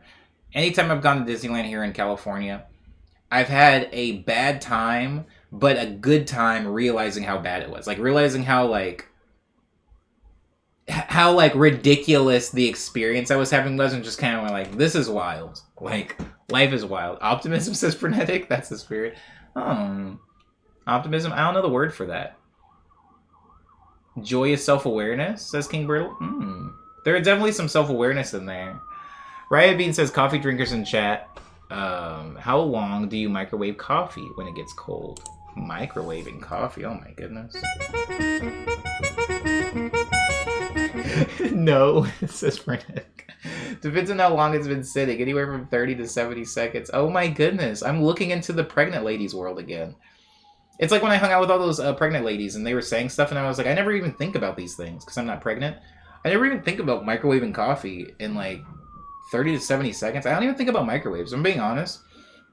The only thing I ever microwave in my home, the only thing, no joke, the only thing I ever microwave in my home is sticks of butter when I'm making waffles. I'll use the microwave to melt down the butter. And I don't put anything else up in the microwave, actually.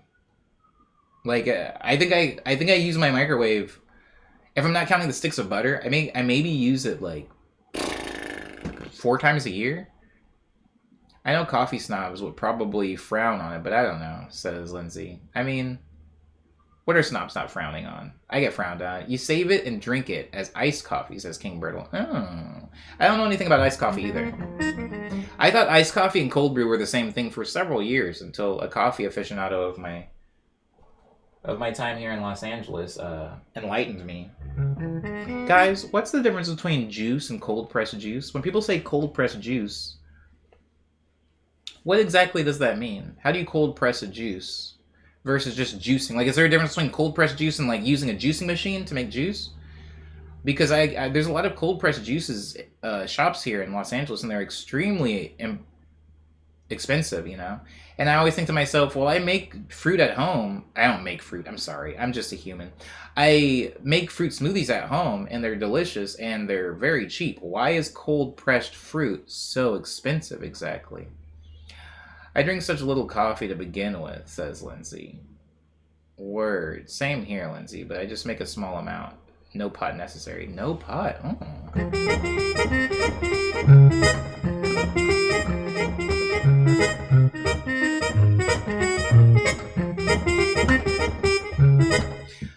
Oh, did I finish my check-in?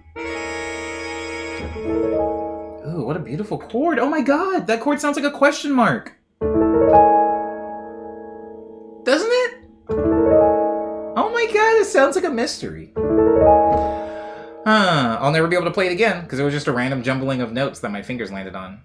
A French press would be a good purchase, probably. It does sound like a question mark, says Kiwi. Yeah, right? I would just make more, except I went back to sleep this morning without drinking any of the whole... Oh, God, I'm getting hungry. Howie's today, bro. Sometimes life smiles on me, man. If I'm being honest, it's been smiling a lot more lately. My bank account's been frowning, but my heart... Wow. Wow, the joy. And once you throw in creamer, it's whatever you get cold, make it bitter, sorry. It's whatever that getting cold made it bitter. Cream. Cream. I'm obsessed with those tense mystery sounds, says King Birtle. Can I do it again? No, that wasn't it. Nope. Nope. Nope.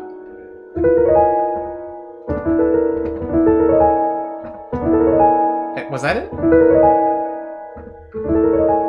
It was one of those.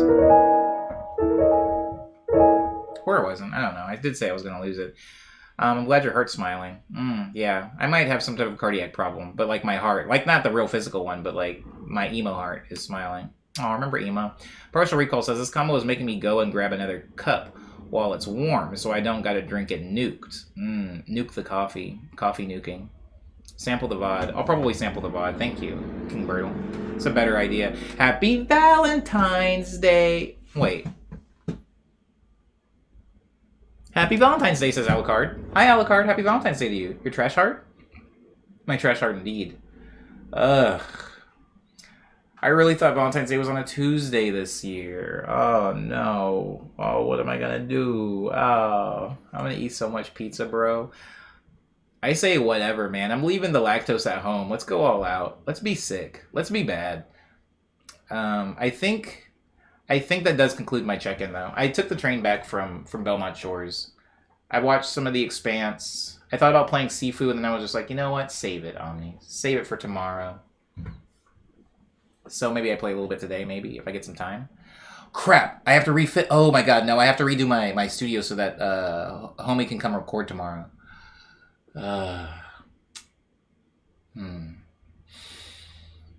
Everything's okay. Lindsay says, be nice to your stomach. Yeah. The stomach says, cheese, please. More oval cheese, please. You'll be good, says Alucard. I will?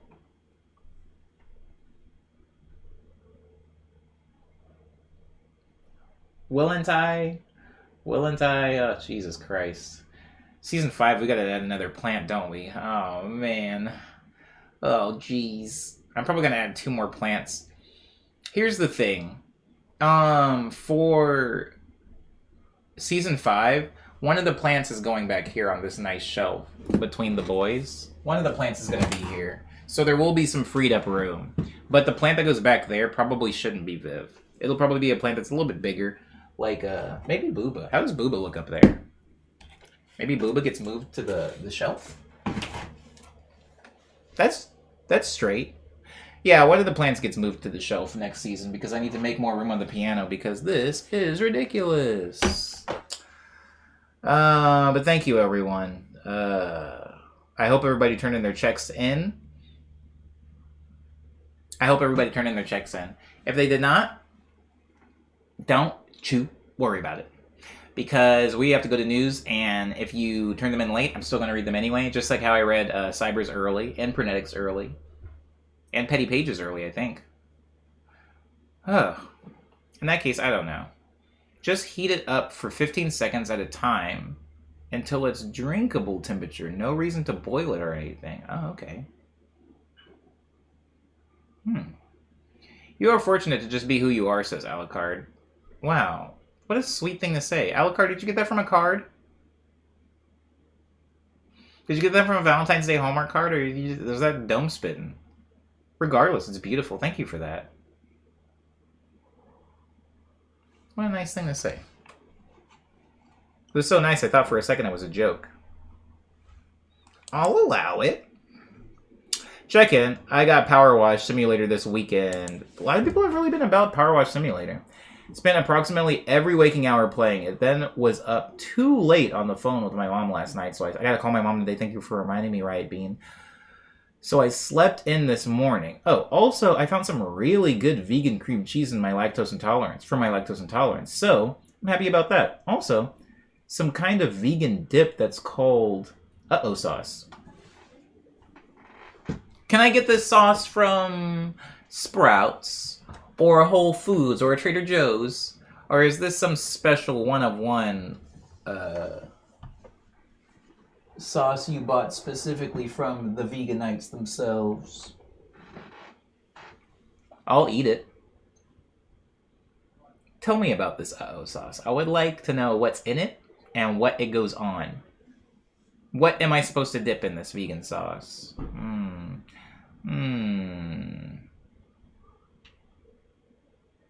You are fortunate to just be who you are.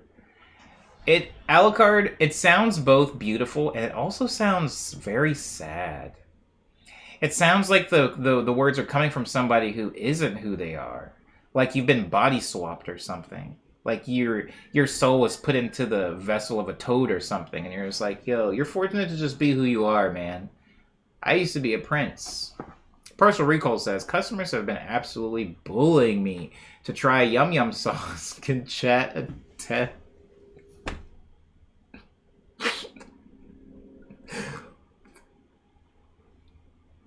Can chat attest to what?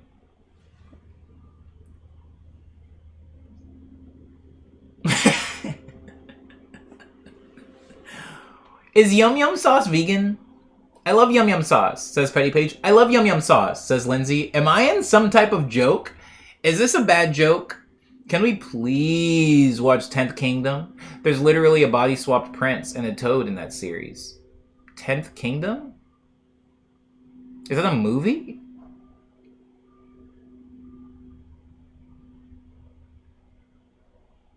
What the heck is yum yum sauce?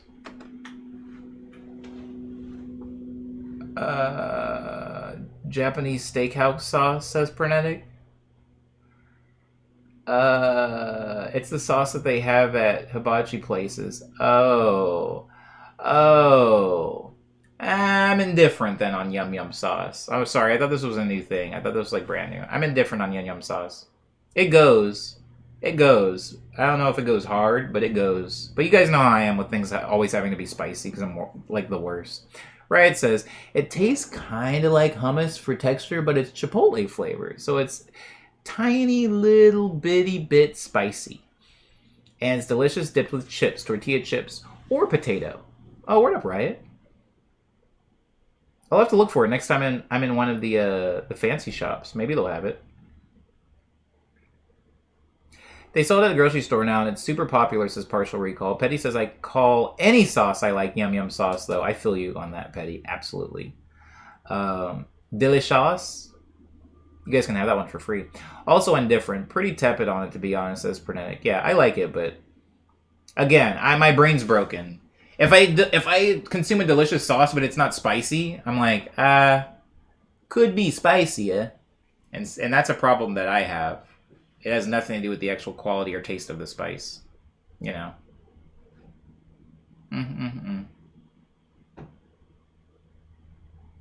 Yeah, I've never seen 10th Kingdom. I'm so sorry, guys.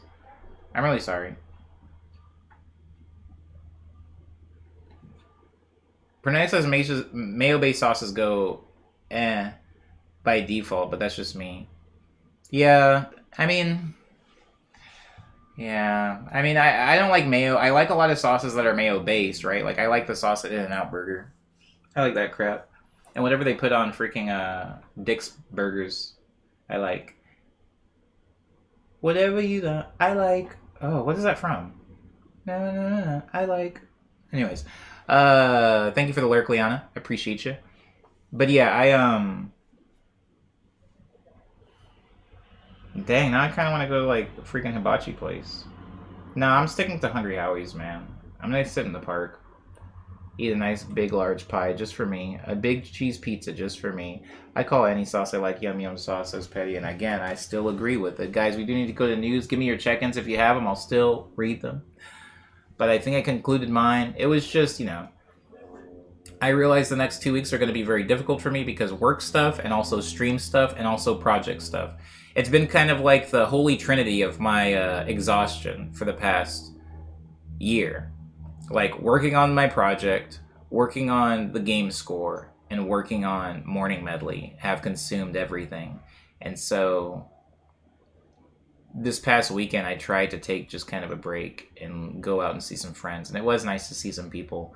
But as all of us here know, whenever you take a break from work, it's right where you left it, right? Like, you come back, and if anything, there's more than there was when you took a break. So these next 2 weeks, especially revving up to the 24-hour stream, is going to be a time. It's going to be a time. So we're in it. We're in the final two. BLT for sure, says Pernetic. A classic burger? Yeah, that's okay.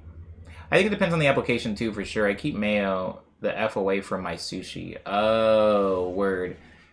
I mean, I don't eat sushi, so I guess I can't have a take here, but mayo-based sauces, because like sriracha mayo is like cool in certain contexts, and it can be cool. It can be cool, but yeah. Sorry, I just started thinking about pizza again. I can't get away from it. I'm trying to think about mayo, and my brain went back to Hungry Howie. Okay.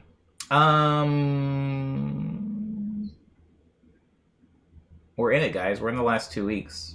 If there's something horrible you wanted to say to me before the stream ended, you got to get it out in the next 2 weeks. If there's something nice you wanted to say to me, you got to get it out in the next 2 weeks, because who knows what's going to happen over break. Maybe my laptop explodes. Maybe I forget how to play piano, right? Maybe Twitch bans me for inappropriate content. It can be cool, or it can be clutch, like truffle oil. I have yet to experience truffle oil in the best it can be, I guess, scenario. I've only had it on, like, silly things like fries and junk like that. I've had it on things that also had other flavors going on that I couldn't really experience the truffle itself. Thank you for the lurk, Simulation Cat. And on that, we're going to go over at news. Time to do the news. I think it's time to do the news. It's definitely time to do the news. Do the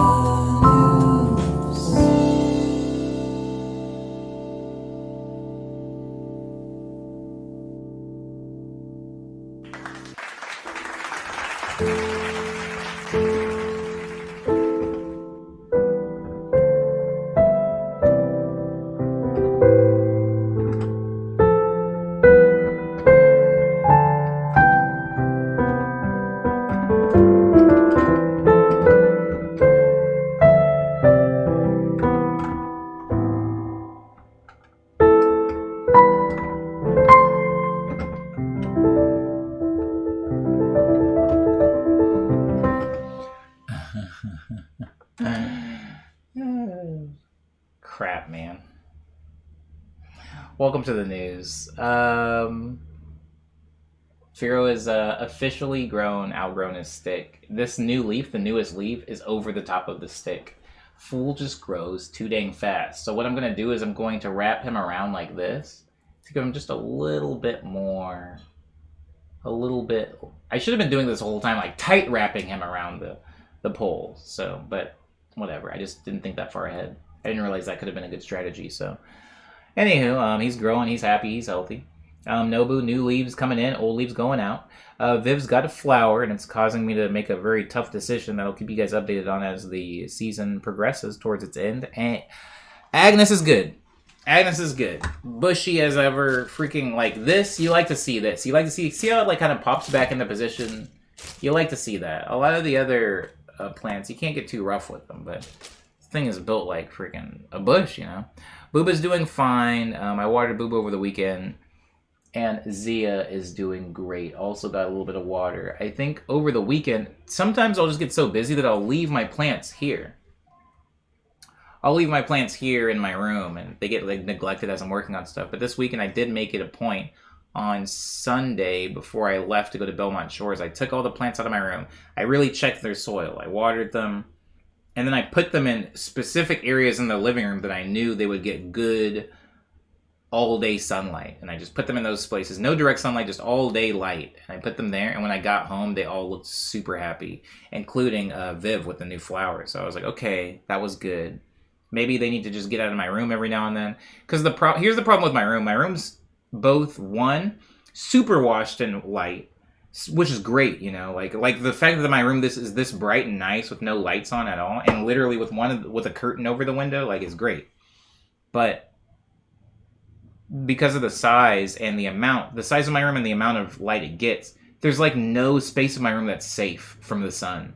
Like if I put these plants all the way in the corner over here, eventually they're going to get direct sunlight. Even Zia, being at this point in the wall, eventually gets direct sunlight. This keyboard, direct sunlight. My bed, like when I'm asleep, if I try to sleep in, the sun will hit me on the face. Like there are no parts of my room that don't get direct, harsh light.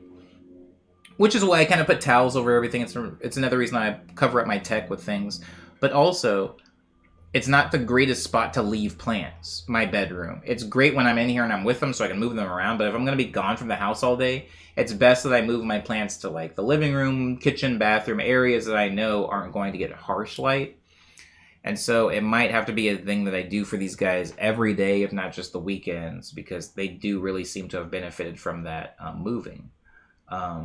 Something that's really funny about Nobu's new leaves is it's taking them a little while to change their direction to find the sun, but we're waiting on her. But yeah, all of the plants are doing fine. That's the plant portion of the news. The stream portion of the news is that the stream is coming to a close. We're almost done, guys. We're almost done. We have this week's games.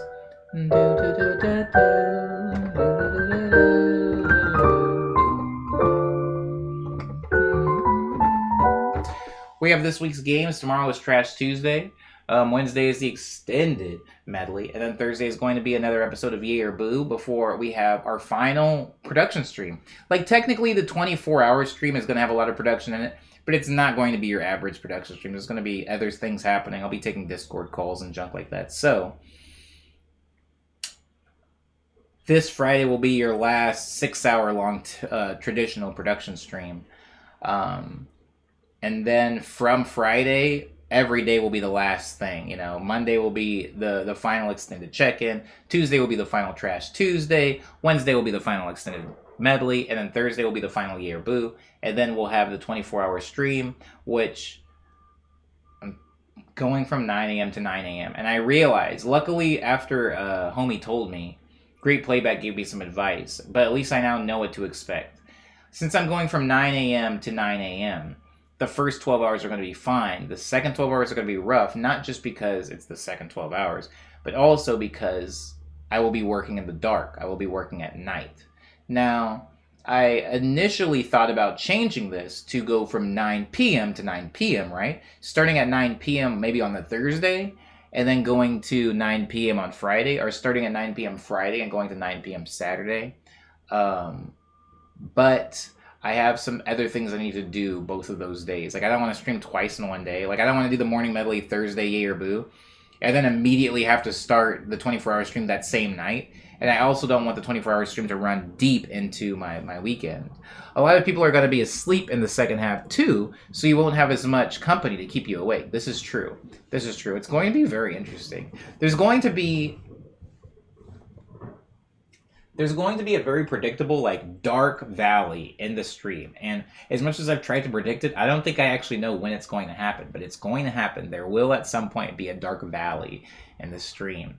And I'm very excited for it. I feel like Naomi taking the dogs out into the Great Tundra. Where it's like, I know this is going to be hard in ways that I haven't experienced, but I can at least predict. And I'm going to have fun with it. The only thing, and if I'm being completely transparent with you guys, the only thing I worry about is here's what I honestly worry about. I worry about somebody coming in on hour 21. I worry about somebody coming in between hours 20 and 24 and saying something spicy to me. Because I do think that there will be a point, if I'm being honest with my own humanity, there will be a point where fatigue will overtake a lot of my resilience.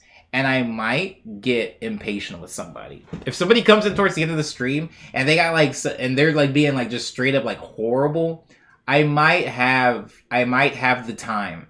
I never have the time to engage with people that are upsetting, but I might have the time for somebody in the last 4 hours of the stream, and I don't want anybody to have to see that. So that's my only worry. I'm not really worried about getting too sleepy or getting a headache or getting a tummy ache or getting sick or being sad. I'm not worried about anything like that. I'm not even worried about not making it. I know I'll make it. 24 hours will be a breeze, but I do think towards the end, I might have the time for somebody, and I just pray that those people aren't there. I hope they come in the beginning when I can go like, oh, that's cute. Whoa, you think I'm ugly? Whoa, you think I look like Buffalo Bill? That's sick, bro. Thanks for the sub, man. Like, have a great weekend. But if somebody comes in like the last 4 hours, I might say something, man. Anyways, was that a Balto reference? Balto? Balto? Am I even pronouncing that right? Omni talks like he's prepping for ayahuasca. I need a spotter. I need somebody to sit behind me just when things get like really wild. I need somebody to like spot for me and like make sure I don't break anything. I need somebody to make sure when I throw up that I don't pass out in it and then die and like drown in my own yak. That's what I need. Yeah, your filter will erode as you get more and more sleepy. Yeah, baby. Yeah, baby. I'm tuned in. Also, guys, if I make it 24 hours and I'm completely fine, wild. Wild. I guess 36 hours, right? I'll have to do a 36-hour one at the end of season 5. This is a sustainable model, I've decided. You need a sitter, says Lindsay.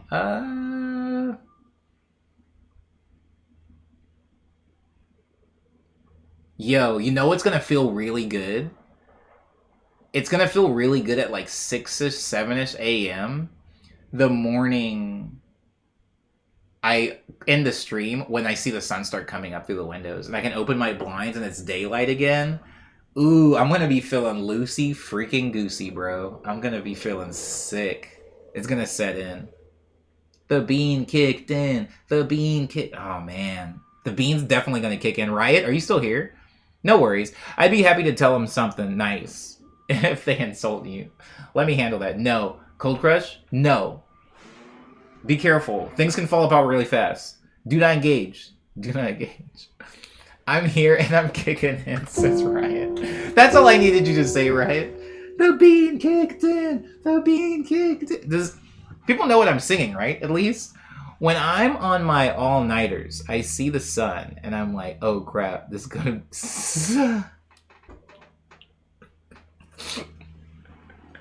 Yeah, you're like playing videos or something like that and you see the blue hue outside your window and you're like, oh no, it's too late now. We can't turn back now. Oh, it's too late. Oh man. A Cold Crush will be available in the Dark Valley because that's her daytime. I will say the cool thing about the 24-hour stream is that there's a lot of people who can't typically make it to Morning Medley for timing reasons. Then I'm sure I'll get to see in that stretch. Maybe I'll get to see Harriet, who I haven't seen in a while. Maybe Rakita will come through, who I don't get to see it very often in my stream. So that'll be nice. It'll be nice. The bean kicked in. The bean kicked in. The bean kicked in. A trip sitter? A trip sitter. Anytime somebody talks about ayahuasca, I think about freaking... Nah, never mind. There's a really cool comedian that I was friends with for a while, and now she's killing it. But she like took a lot of ayahuasca and DMT, and that's and man, what a horrible thing. What a horrible thing to watch somebody experience when you're stone sober. I mean, it's important, but like watching somebody do, like, you know what it's like. If you don't know what it's like, just read or like, we'll listen to somebody talk about their trips. Like, if you, man, seeing somebody turn into a completely different human being, seeing somebody like cry and vomit and cry and then be scared of things you can't see and then cry more and then be a genius and then be a baby. Like watching that is like, we don't talk anymore. I mean, we wouldn't have anyway. She's killing it right now. Lenny says, I want to act like I won't try to stay up, but I'll probably try to stay up. The same says Leona Hall. Yeah, you guys are great. You guys are great. I think it's going to be... Oh, man. I don't want to talk about it too much. We have a whole week to talk about it. But it's going to be funny watching people peel off. Watching people just be like, yo, Omni. Love it. Love it. Love what you're doing here, but I am falling asleep. I am out of here. I gotta go. What's going to be very interesting to me is watching those people leave and then watching them come back. I'm already mentally preparing myself for how many times I see somebody in the chat say, oh my god, you're still alive?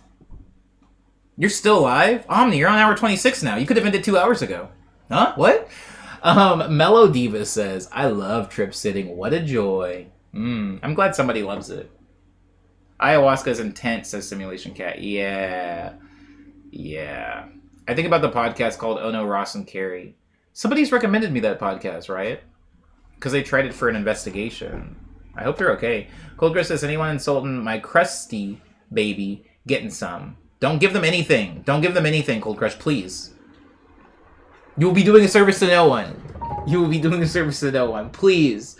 Please. Please. Please do not engage.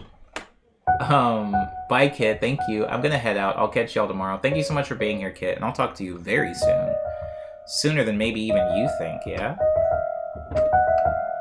I had an online friend who would want to video chat with me on trips, says Partial Recall, and it was so exhausting and somewhat invasive, thinking homie wants to talk. But turns out I'm sitting him for 6 hours and wasting my day online.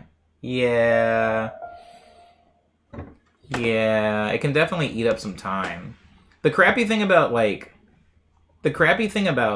being responsible for somebody, whether it's a human or an animal or an adult or a child or a sober person or an inebriated person, intoxicated, whatever. The sad thing about being responsible for somebody is even if you agree to it beforehand, you are stuck because like once you're in it and you want to get out of it, you're just like, I'm like mad or I'm impatient or I'm frustrated or I'm exhausted or I'm annoyed. You're like, but if something happens to this person, I will feel bad forever. So I guess I'll stay here and make sure that they don't drown in their own vomit.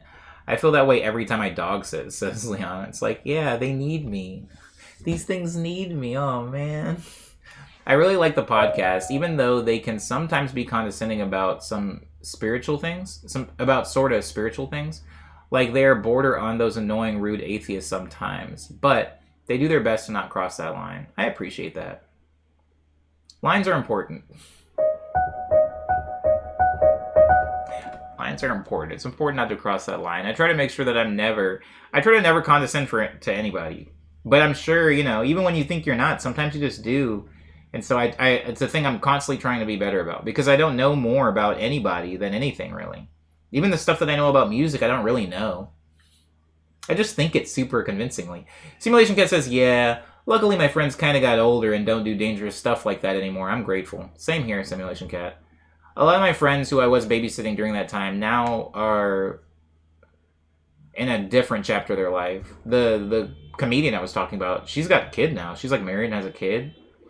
She's crushing it. But like, she used to be wild, man. There's always something very strange about seeing somebody who's really cleaned up their life, but you have all of these memories of like the freaking hurricane they used to be, and you're just like, I'm so glad that they cleaned it up, but what do I do with all these memories? Lindsay says, had the exact experience. Let me make sure she doesn't end up like Jesse's girlfriend. Yeah, exactly. Aww. What's that actress's name? Freaking dope, by the way. Freaking dope. She was in something else recently. And I was like, crap, it's you. Again. I bet people think that about me now, says Simulation Cat. I was really wild back in the day. That's funny. I was never really wild. I'm sure people look at me now and they're just like, wow, he's still freaking... Huh. Puberty never came, huh? Lindsay says she was Jessica Jones. That's who she was. Thank you. Thank you. Is Kristen Ritter related to John Ritter, or can two people have the same last name? I really love Jessica Jones. Really good. John Ritter's daughter, I believe. No way! Oh! Two people can't have the same last name, bro. When I was looking at, what's that show? Family Ties or whatever? I was looking at Family Ties and, like, the girl shows up, the daughter, and it says her name under it, and it's, like, Christine Bateman. And I was like, oh, is she related to Jason Bateman? Turns out it's his big sister. Two people cannot have the same last name and not be related, I've decided. That's wild. Rest in peace to John Ritter, truly one of the greats. He was on a show called Three's Company, and when I was a kid, I was like, wow, living with two girls? Whoa.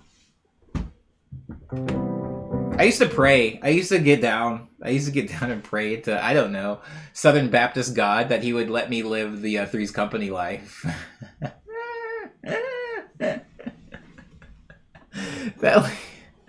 You are, Pernetic, a direct descendant, I think.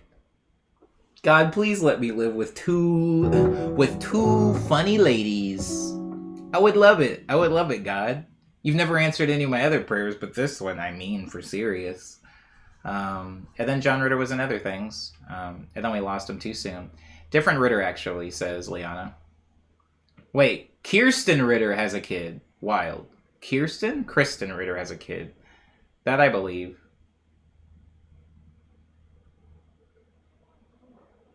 Mm-hmm. Oh, wait, is it a different Ritter? Don't tell me that. Don't tell me that now. I already got too excited about it.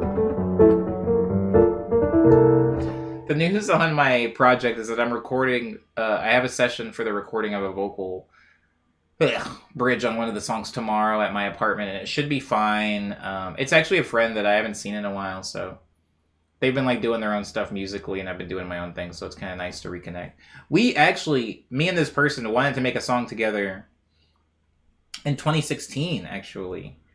And we were like, oh, it didn't work out then, but I'm sure we'll make a song soon. And here we are in 2022, finally doing it. So that's funny. Don't let your dreams be dreams, I guess.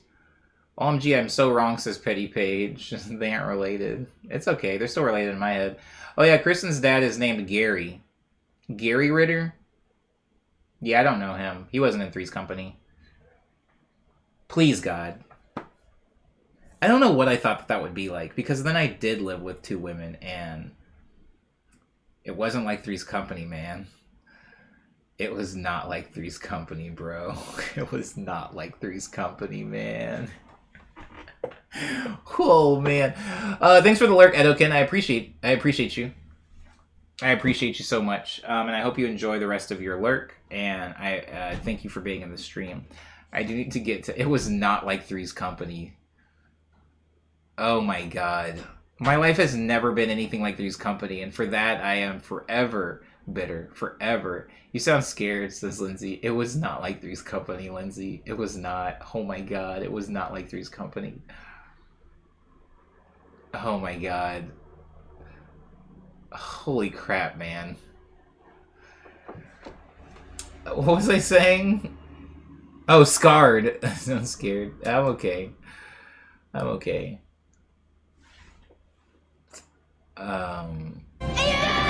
Oh, yeah.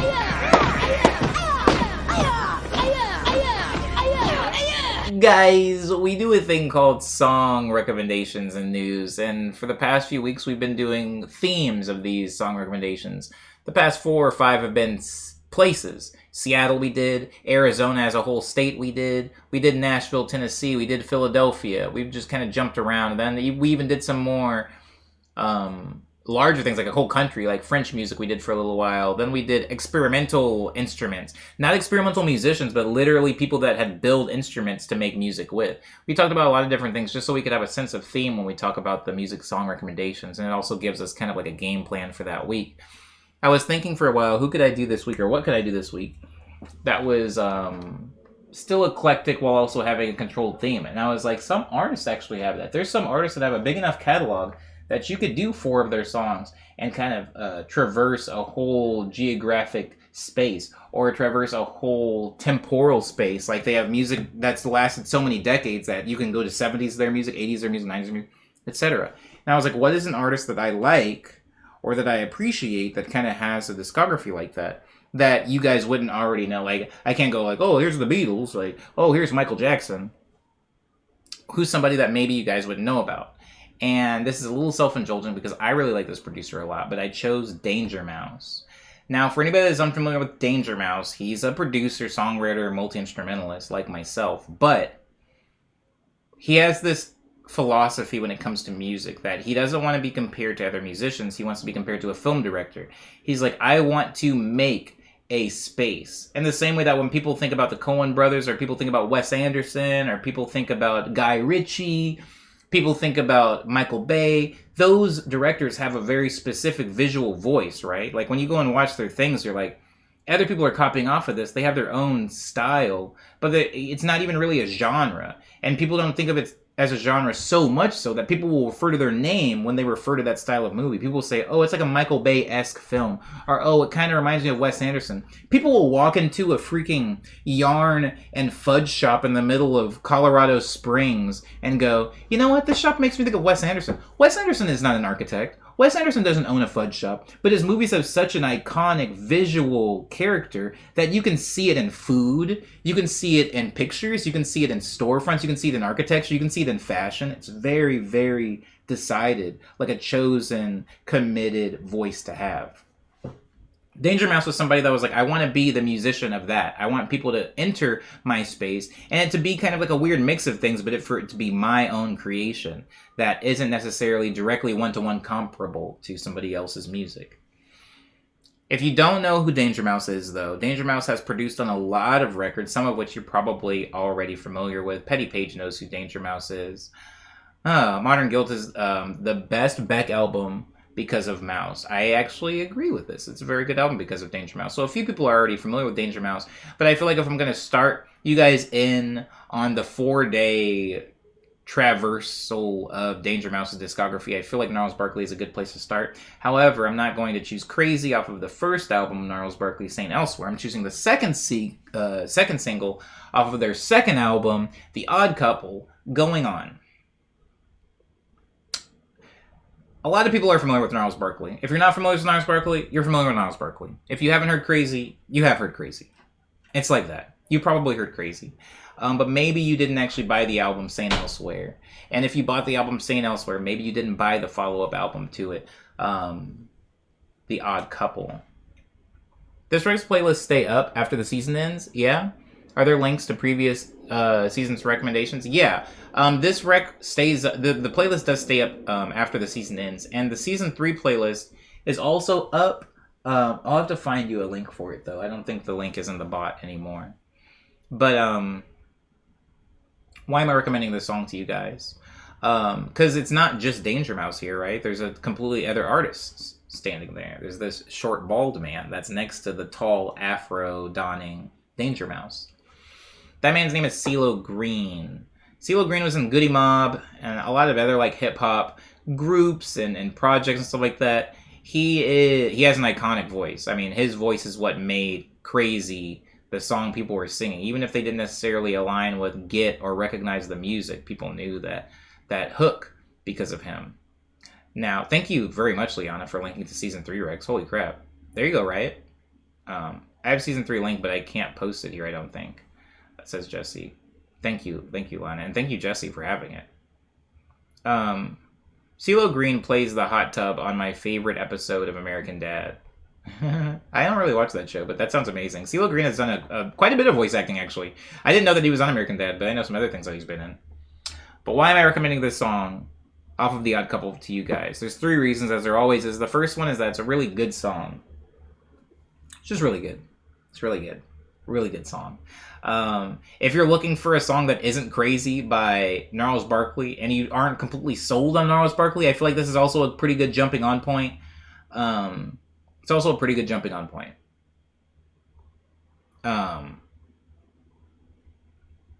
Goody Mob's Soul Food album is on my top 15 rap albums of all time, honestly, says Cold Crash Word. So people are familiar with both of these artists here. So this is good. This is a good entry point then for the Danger Mouse week.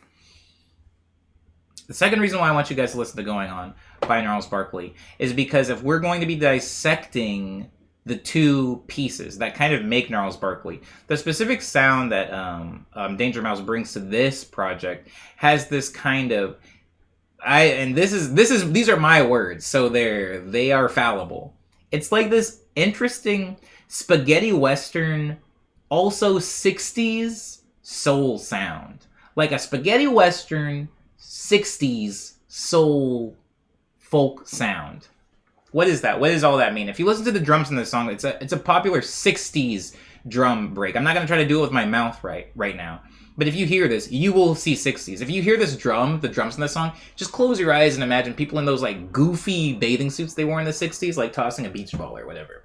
Or you can think of freaking Andre 3000's song Hey Ya. Hey Ya, I mean, obviously, even if you just look at the video, like, it doesn't take a genius to go like, this is very indicative of the 60s and very derivative of 60s music. But the way the drums not only are played, but also the way that Danger Mouse mixes. His mixes are incredibly 60s. Like, when you're listening to it, if you don't even know any better, like me, it just sounds like somebody put a filter on the master to, like, cut out specific frequencies so that he can get that 60s sound. But this is a thing that he does in this, and that's the second reason why I want you guys to listen to it. The way the drums are made is indicative of a far gone time. That's why you're not hearing drums like this drum pattern on a lot of pop songs today, or even in the time that this came out.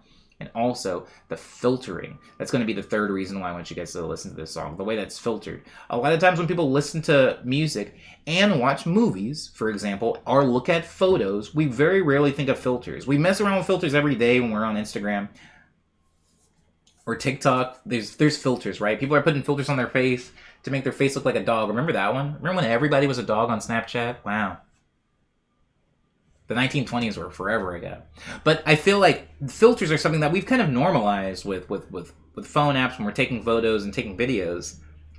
But we very rarely think about filters when we're experiencing art. And that's because when you take a photo or you take a video and you add a filter to it, you have already subconsciously experienced the naked version of it and experienced the filtered version of it. So you can see exactly what the filter is doing.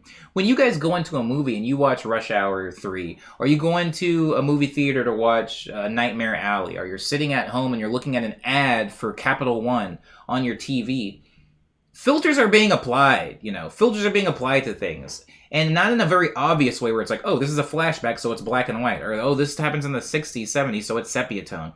Way more subtle ways filters are constantly being applied to film and shows. To get a language across. If it takes place on the East Coast in New York, there's a little blue hue that used to be kind of put over everything. If it takes place in Los Angeles and Southern California, there's like this orange hue that's put over everything to kind of try to place things geographically. Does that mean when you come to LA and look around, everything looks orange? No. Does that mean everything looks slightly blue hued in New York? Not really. But it's a way to geographically place shots. Now, even though a lot of us know these things are happening, if they're done right, they will be done in a way where you as the viewer isn't necessarily conscious of it all the time. They tell you the thing without telling you this is a filter. They tell you this is a flashback without saying this is a filter. They tell you this is Los Angeles without telling you this is an orange filter. Now, in the same way that Danger Mouse always said that he wanted to be the music or producer version of a film director, he's doing this to music all the time. If you listen to any of his productions, there's really interesting filters being put over them. And the third reason why I want you guys to listen to this song is because if you listen to this song, just even if you need to like A-B it really quick, like listen to this song and then listen to like a Jay-Z song. Listen to this song and then listen to a song by the Black Keys or something like that. There is a filter being applied to it that gives it this weird quality, and frequencies, guys, are being cut out. You aren't hearing this song the same way you would hear it as if you were hearing it live performed in a room. Certain frequencies are being cut out to make a specific tailored sound with that filter. And so again, the three reasons why I want you guys to listen to Going On off of Gnarls Barkley's album The Odd Couple, produced by Danger Mouse, is because, one, it's a really good song. Two, that drum pattern that you're hearing in it is from the 60s. He's very specifically doing that. He's calling back these old, these retro sounds and these retro rhythms to infuse in modern music. And the third reason why I want you guys to listen to it is because of the filtering that he's doing. And the filtering is, if you listen to this entire album, all of The Odd Couple, if you listen to the entire album of Saint Elsewhere, same filter. You're getting this very specific sound. So it isn't just for the bridge or for this song or for this album. Gnarls Barkley, it's like a Gnarls Barkley filter is put over all of their instrumentals. And that's today's song recommendation. I hope you guys enjoy that one. I like this song a lot. I was really into Gnarls Barkley. After Crazy came out, I did pirate. I'm going to be honest. I didn't buy it. I did pirate Saint Elsewhere. And then when Odd Couple came out, I actually did buy Odd Couple in the store and listen to it for weeks. Remember that? I think we're kind of out of that. I mean, I don't want to sound like a grandpa, but I think we're kind of out of that. But remember going and buying an album and just listening to nothing but that album for weeks? Doing the skips and listening to the songs you like the most, and then eventually the songs you didn't like, you like those ones now, and then just listening to it all the way through, knowing it by heart, hearing the end of one song and already hearing the beginning of the next just because you know the sequence of the album. That's what I was doing with this album when this came out. Like how they put that yellow tint on anything that takes place in Mexico. Yes, Petty Page. Absolutely. Absolutely. When I was a kid, I literally thought Hey Ya was an old 70s song. Exactly. This is what I'm talking about, Riot.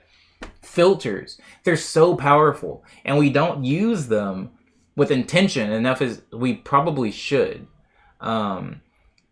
There's so many ways as a filmmaker, as a writer, as a musician, that you can get an idea across without telling people that idea. And I think the people that we laud or worship or celebrate as great communicators of an idea are the people that are able to tell an idea without telling the idea. People that are able to make you sad without telling you should be sad. People that make you care about a character without showing the character do something heroic, That stuff is really difficult to do. Especially in music. Because in music, you don't really have visual information to go off of. Humans are very visual for the most part. They like to see things. They extract information from stuff they see. You know, hearing things helps too, but the visual definitely helps. If you put somebody in a room blindfolded and you tell them to try to piece together with sound where they are or who's there or what's happening, sometimes it's very difficult for them than it would be if you would just put them in a room and said, "Where are you?" And they would go, "Well, sir, this is the women's bathroom in a Chili's." Like, they would be able to identify that immediately because the bathroom in Chili's has little Chili's logos everywhere.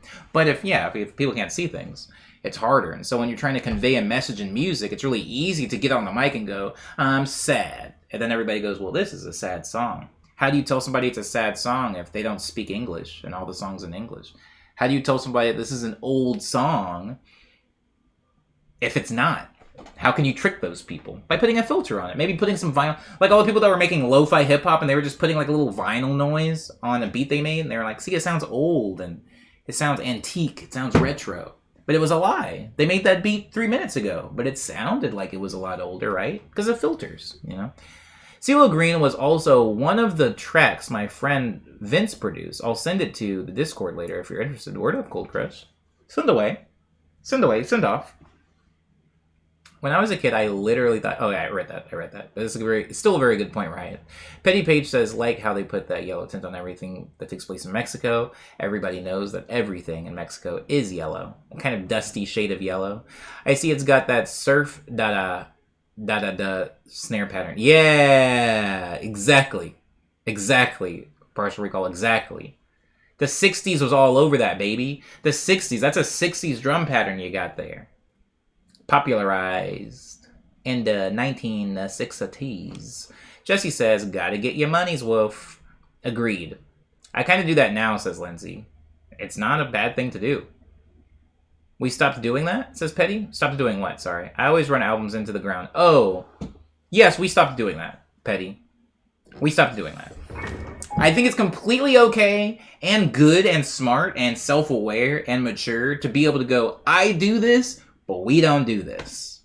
I say blank, we don't say that anymore, though.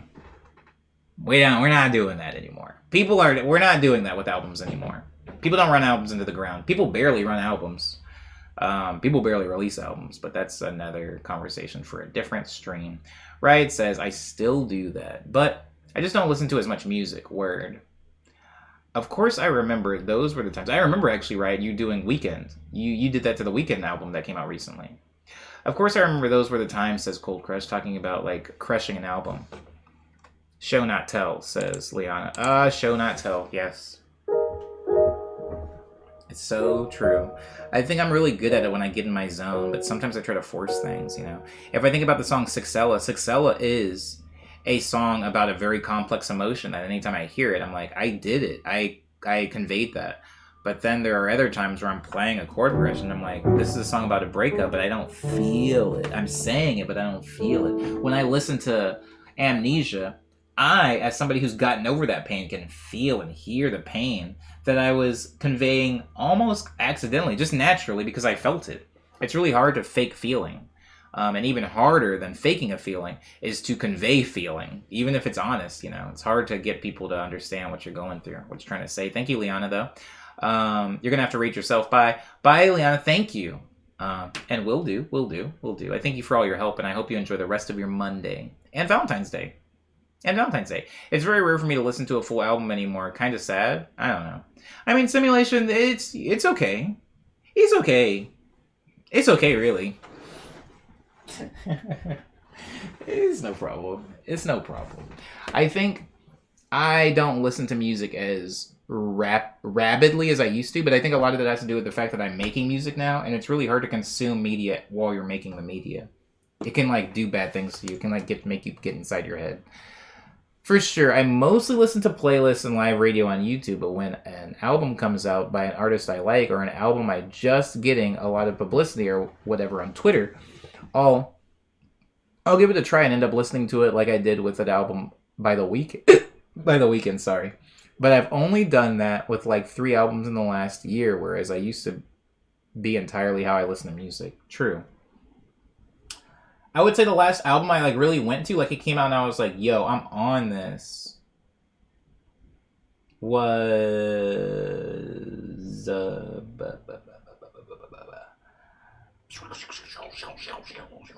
Ooh.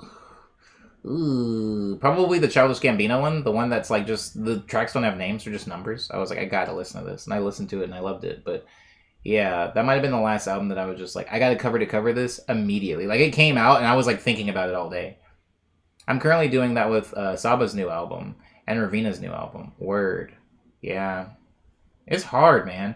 It's really hard. Like, and I think everybody gets it. You know, you talk to comedians and you ask them if they saw so-and-so's new stand-up special and they're like, no, I didn't. No. I'm writing my own right now. Or you like ask like a bunch of directors if they saw the new movie and they're like, no, I didn't. And so I sometimes it's just hard for me to like rush to the new music and like super binge music because I'm making music and I only have one brain. And the brain I use to make music and the brain I use to consume music can't be activated at the same time. Or else a bad thing might happen. A bad thing might happen. 3 bad things might happen. 1, I might accidentally steal from the artist that I'm listening to because it's just in my head. 2, I might look at my art differently because I'm a musician and I'll get in my own head and be like, is my stuff bad? Because I just listened to a thing that I thought was good.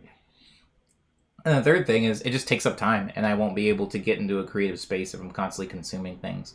Partial Recall says, I don't like album culture. I don't like Last FM's charts with no text that people gush over because they listen to 5 of the same albums. Any artist will tell you, like, yeah, a few of those songs on that album I don't like now. Yeah, album culture is interesting. Referring to it as album culture also is kind of interesting. I'm currently doing that. Oh, sorry, I read that. I read Lindsay's comment already. I feel the opposite, says Petty. If I'm not listening to music, I almost don't even feel like making music. Interesting. I like this. I like that word so opposite. Yeah. Yeah, I can't make if I'm eating. It's like cooking and eating. I can only do one at a time. I'm currently doing... Also, it's important to note, Petty, I don't get a lot of inspiration from listening to people's music. I get most of the inspiration for my music comes from visual cues. I'll get inspired to make stuff from traveling or watching movies or reading comic books or something like that. But I very rarely get inspired to make new music because I heard somebody else's music. Unless I'm just trying to like copy them or something, which, you know, is dangerous for me. Simulation says, I listen to albums on stream sped up or slowed down because of DMCA. And I know that's kind of not allowed, but it's the only way I could listen to an album all the way through. That's pretty cool, though. Do you ever find that you've over-familiarized yourself with a song like outside of its natural timing? Like you listen to the real version, you're like, whoa, this is slow now. I can say for sure that the last album before The Weeknd was Lil Nas X Montero. Before that, I think it was Marina album, or before that, Haley Williams, says Riot. Word. It's good to listen to media when you've got like art block, but if you're ready to make your art, you don't necessarily need to be consuming. One of the biggest drawbacks of making music is I always hear from my artist friends are like, yeah, I listened to that album while I was working. And I'm like, I literally can't do that. So the only time I can listen to an album is if I want to sit in my room silently like this. Or if I want to listen to it while I'm like making food or eating, which I also don't like doing. Or if I want to listen to it while I'm on the train, but I don't like wearing headphones on subways because... I don't like wearing headphones on the subway for the same reason you want to be blindfolded in the woods. Like, it's not cool, man. Like, I gotta hear stuff. Jesse says, listening to the project that's mastered before your project is mastered is definitely the kind of thing that'll hit your ego. Ugh. I'm going through it, Jesse. That's why I'm not listening to anything. Petty Page says, the second point I totally get about comparing yourself to the music you're listening to. That's so cool that you get your inspiration from visuals, says Petty. Yeah, it definitely helps. But yeah, my ego is not that freaking solid. My ego is not solid gold where I can like listen to, especially if they're in my sphere. I can listen to Kendrick all day. I'm not a rapper. But if I'm listening to somebody that's like in my sphere, it's really hard for me to then return to my own work and not have their album sitting in the back of my head looking at me while I'm working. And that's just a thing. That's just a thing that I don't know how to grow out of right now. But the only way that I can keep from doing it is by not listening to somebody else's album while I'm working on my own. I was listening to Japan Droid slowed down and then listening to it regularly. I was like, wow, this is way better. Japan Droids goes hard. Partial Recall says, time. The fast mix of time moves slow, by Bad Bad Not Good. Defo is a bop faster, but both are great. Oh. Yeah, I just I don't really be listening to music much. I don't really be listening to music. People always are shocked by that, but yeah, I don't really. Now, here's an interesting thing. Looking at somebody make music usually makes me want to leave and go make music.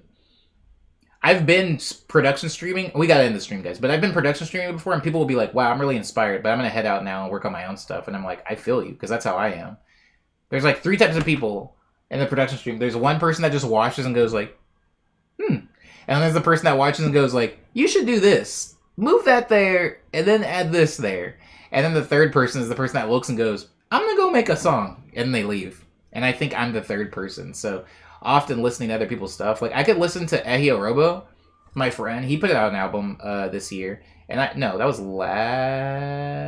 this year. I think it was this year. And no, that was last year. He put out an album last year, and I listened to the heck out of that. Like, I love that album. But I didn't feel threatened listening to that album because our styles are so different, I guess. I guess that's what it is that I felt protected by. I hate that, I hate that there's a bit of ego and artistry. But, it's there. It's there. And so, like, if I listen to something, it usually pushes me to try to do better. But sometimes it's hard for me to just enjoy the thing, Like, I have this cousin. Sorry, we got to get out of here. But I have this cousin. She went to a culinary institute. She's cool. I hate going out to eat with her. We've only gone out to eat with her 3 times. Every single time the food comes out and she, like, examines it, she's like, Oh, I see what they did there. Oh, I hate it when chefs do this. They think they can do these shortcuts, but I can tell the difference. I can make this for you for, like, $8, probably. I don't... Like, she's that. And she's cool, and she's super accomplished, and we love her. But it's like, man, shut up. This is a Denny's. We know it's not good. We came here because it's 2 a.m. and we're tired. It's just like, oh. They call these buttermilk pancakes, but this isn't actually buttermilk. You can always notice if it's real buttermilk because I'm just like, I don't care, man. I don't care. This is garbage. This could be newspaper for all I care. I just need to not be hungry. She does that. And I feel like I fall into that hole with music sometimes. Like, I'll be listening to music and I'm just like, hearing things like in this song, hearing that filter and being like, I know which frequencies he's cutting out. I want to open Fruity Loops now. And it's hard for me to just enjoy the song. My homie put out a song. I want to just be able to listen to the song and go like, this is good. But instead I listen to it and I think of like 50 other things that are not related to the song and my friend at all. And I feel horrible for it. So I try to wait until I'm outside of a creative space before I start consuming other people's music. Because I don't give it a fair listen when I'm in my creative space. All right. I think that's all the news. Guys, that's the song recommendation. It is on the playlist. Enjoy it in your leisure. It's not going anywhere. And I'm going to check my phone to see who I can rate us into after I play the theme. But yeah, I think a lot of... And I feel the same way about my friends. Like, people think...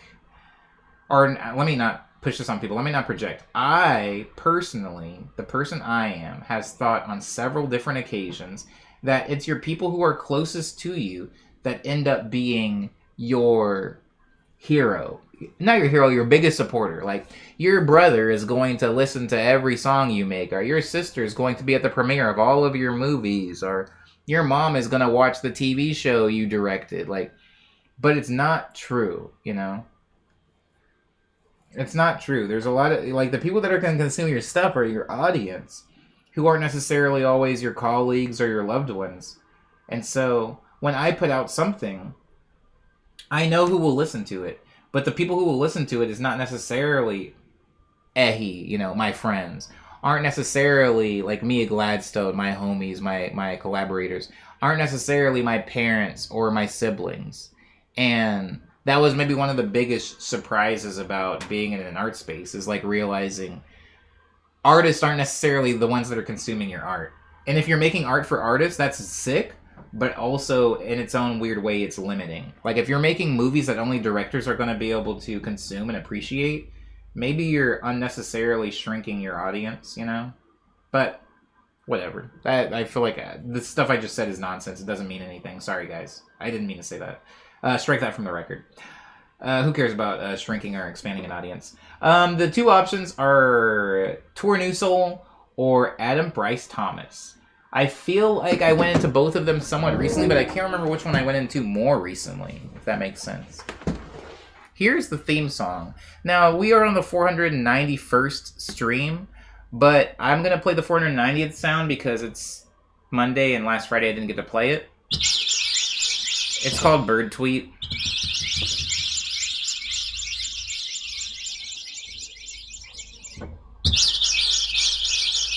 I don't like it. But I hear it. I'm trying... Basically what I'm doing, I'm hitting it and I know it's not an actual bird tweet. I'm trying to figure out what's happening synth-wise.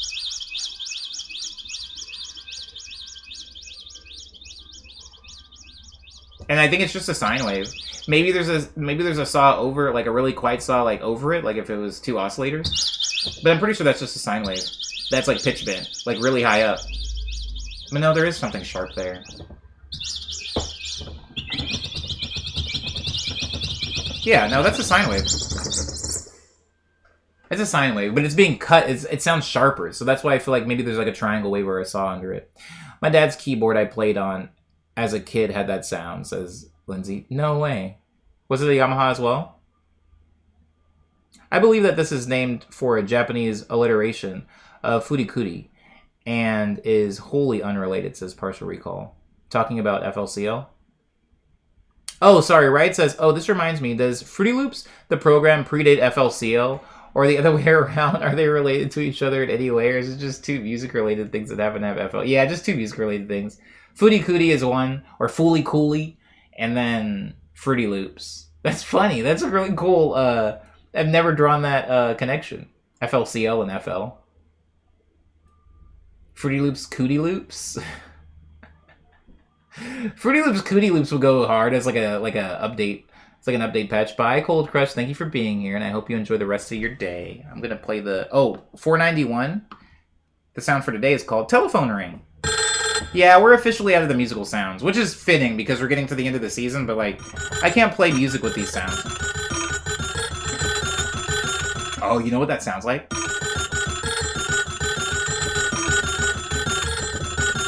It reminds me of like Bowser, or like if something scary is happening in like a movie, like an old, like not a new movie, like a movie in like the late '80s. That's like the note pattern they would have.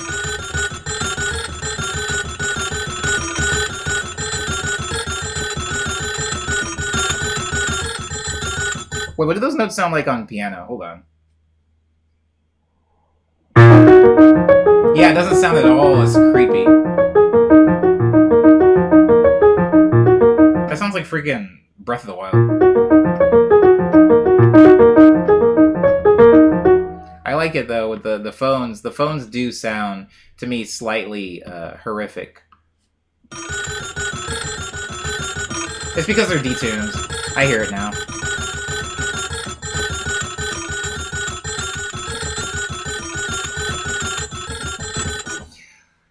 That's a solid riff, remember that? Oh crap, I think I forgot it already. I think I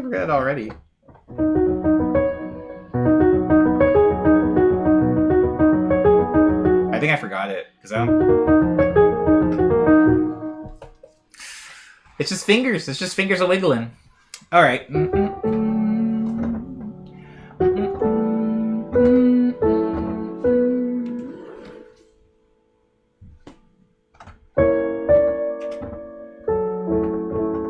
A beautiful view day.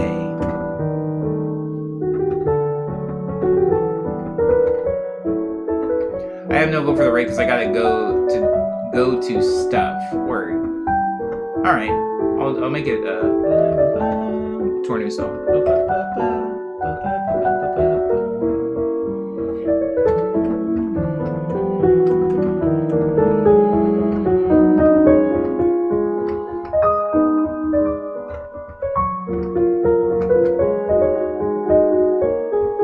Sounds like when there's a 10-second left in the game, like when you're drowning. Petty Page.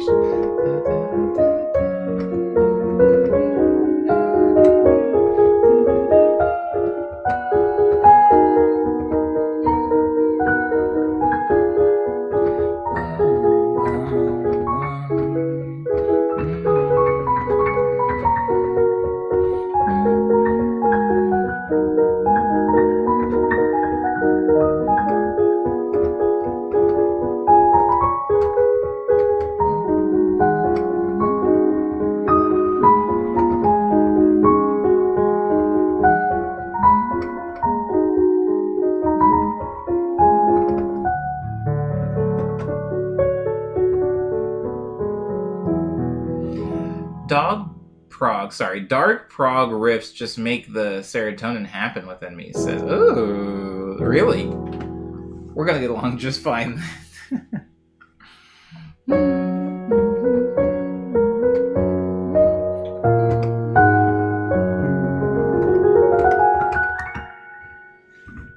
Ooh. Let me see if I can do this right.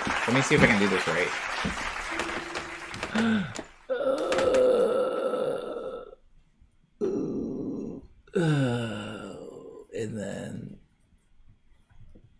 shouts out to people for having like really simple usernames on Twitch. Like for real. It's big for me. Extra perk of vegan cream cheese. My dairy crazy cat doesn't try to eat it. Oh. Your cat loves dairy, huh? This cat loves dairy. Right, it says, I used to struggle to make bagels because of this cat, but he just sniffed the one I made and had no interest. Well, that's good. That's interesting. I didn't know cats liked... Will it just lick the cream cheese off of the bagel, or would it like actually eat the bread part too? Hope everyone has a mess-free Monday. Thanks, Lindsay. Me too. We miss... You know what's funny? Maddie, who did the alliterative thing, was gone for all of season 3 and then showed up for the finale of season 3 and instead been gone for all of season 4 also. And if Maddie shows up for the finale of season 4, all is forgiven. All will be forgiven. But thank you everybody for being here, for being respectful to me and polite to each other. I do appreciate all you guys. We're going to go raid now. And I'll see you guys tomorrow for Trash Tuesday if you have time. But until then, please enjoy your day. Enjoy your Valentine's Day. Do something nice. Do something with a loved one, yeah? Abo Simulation Cat, Abo Riot, Abo everybody.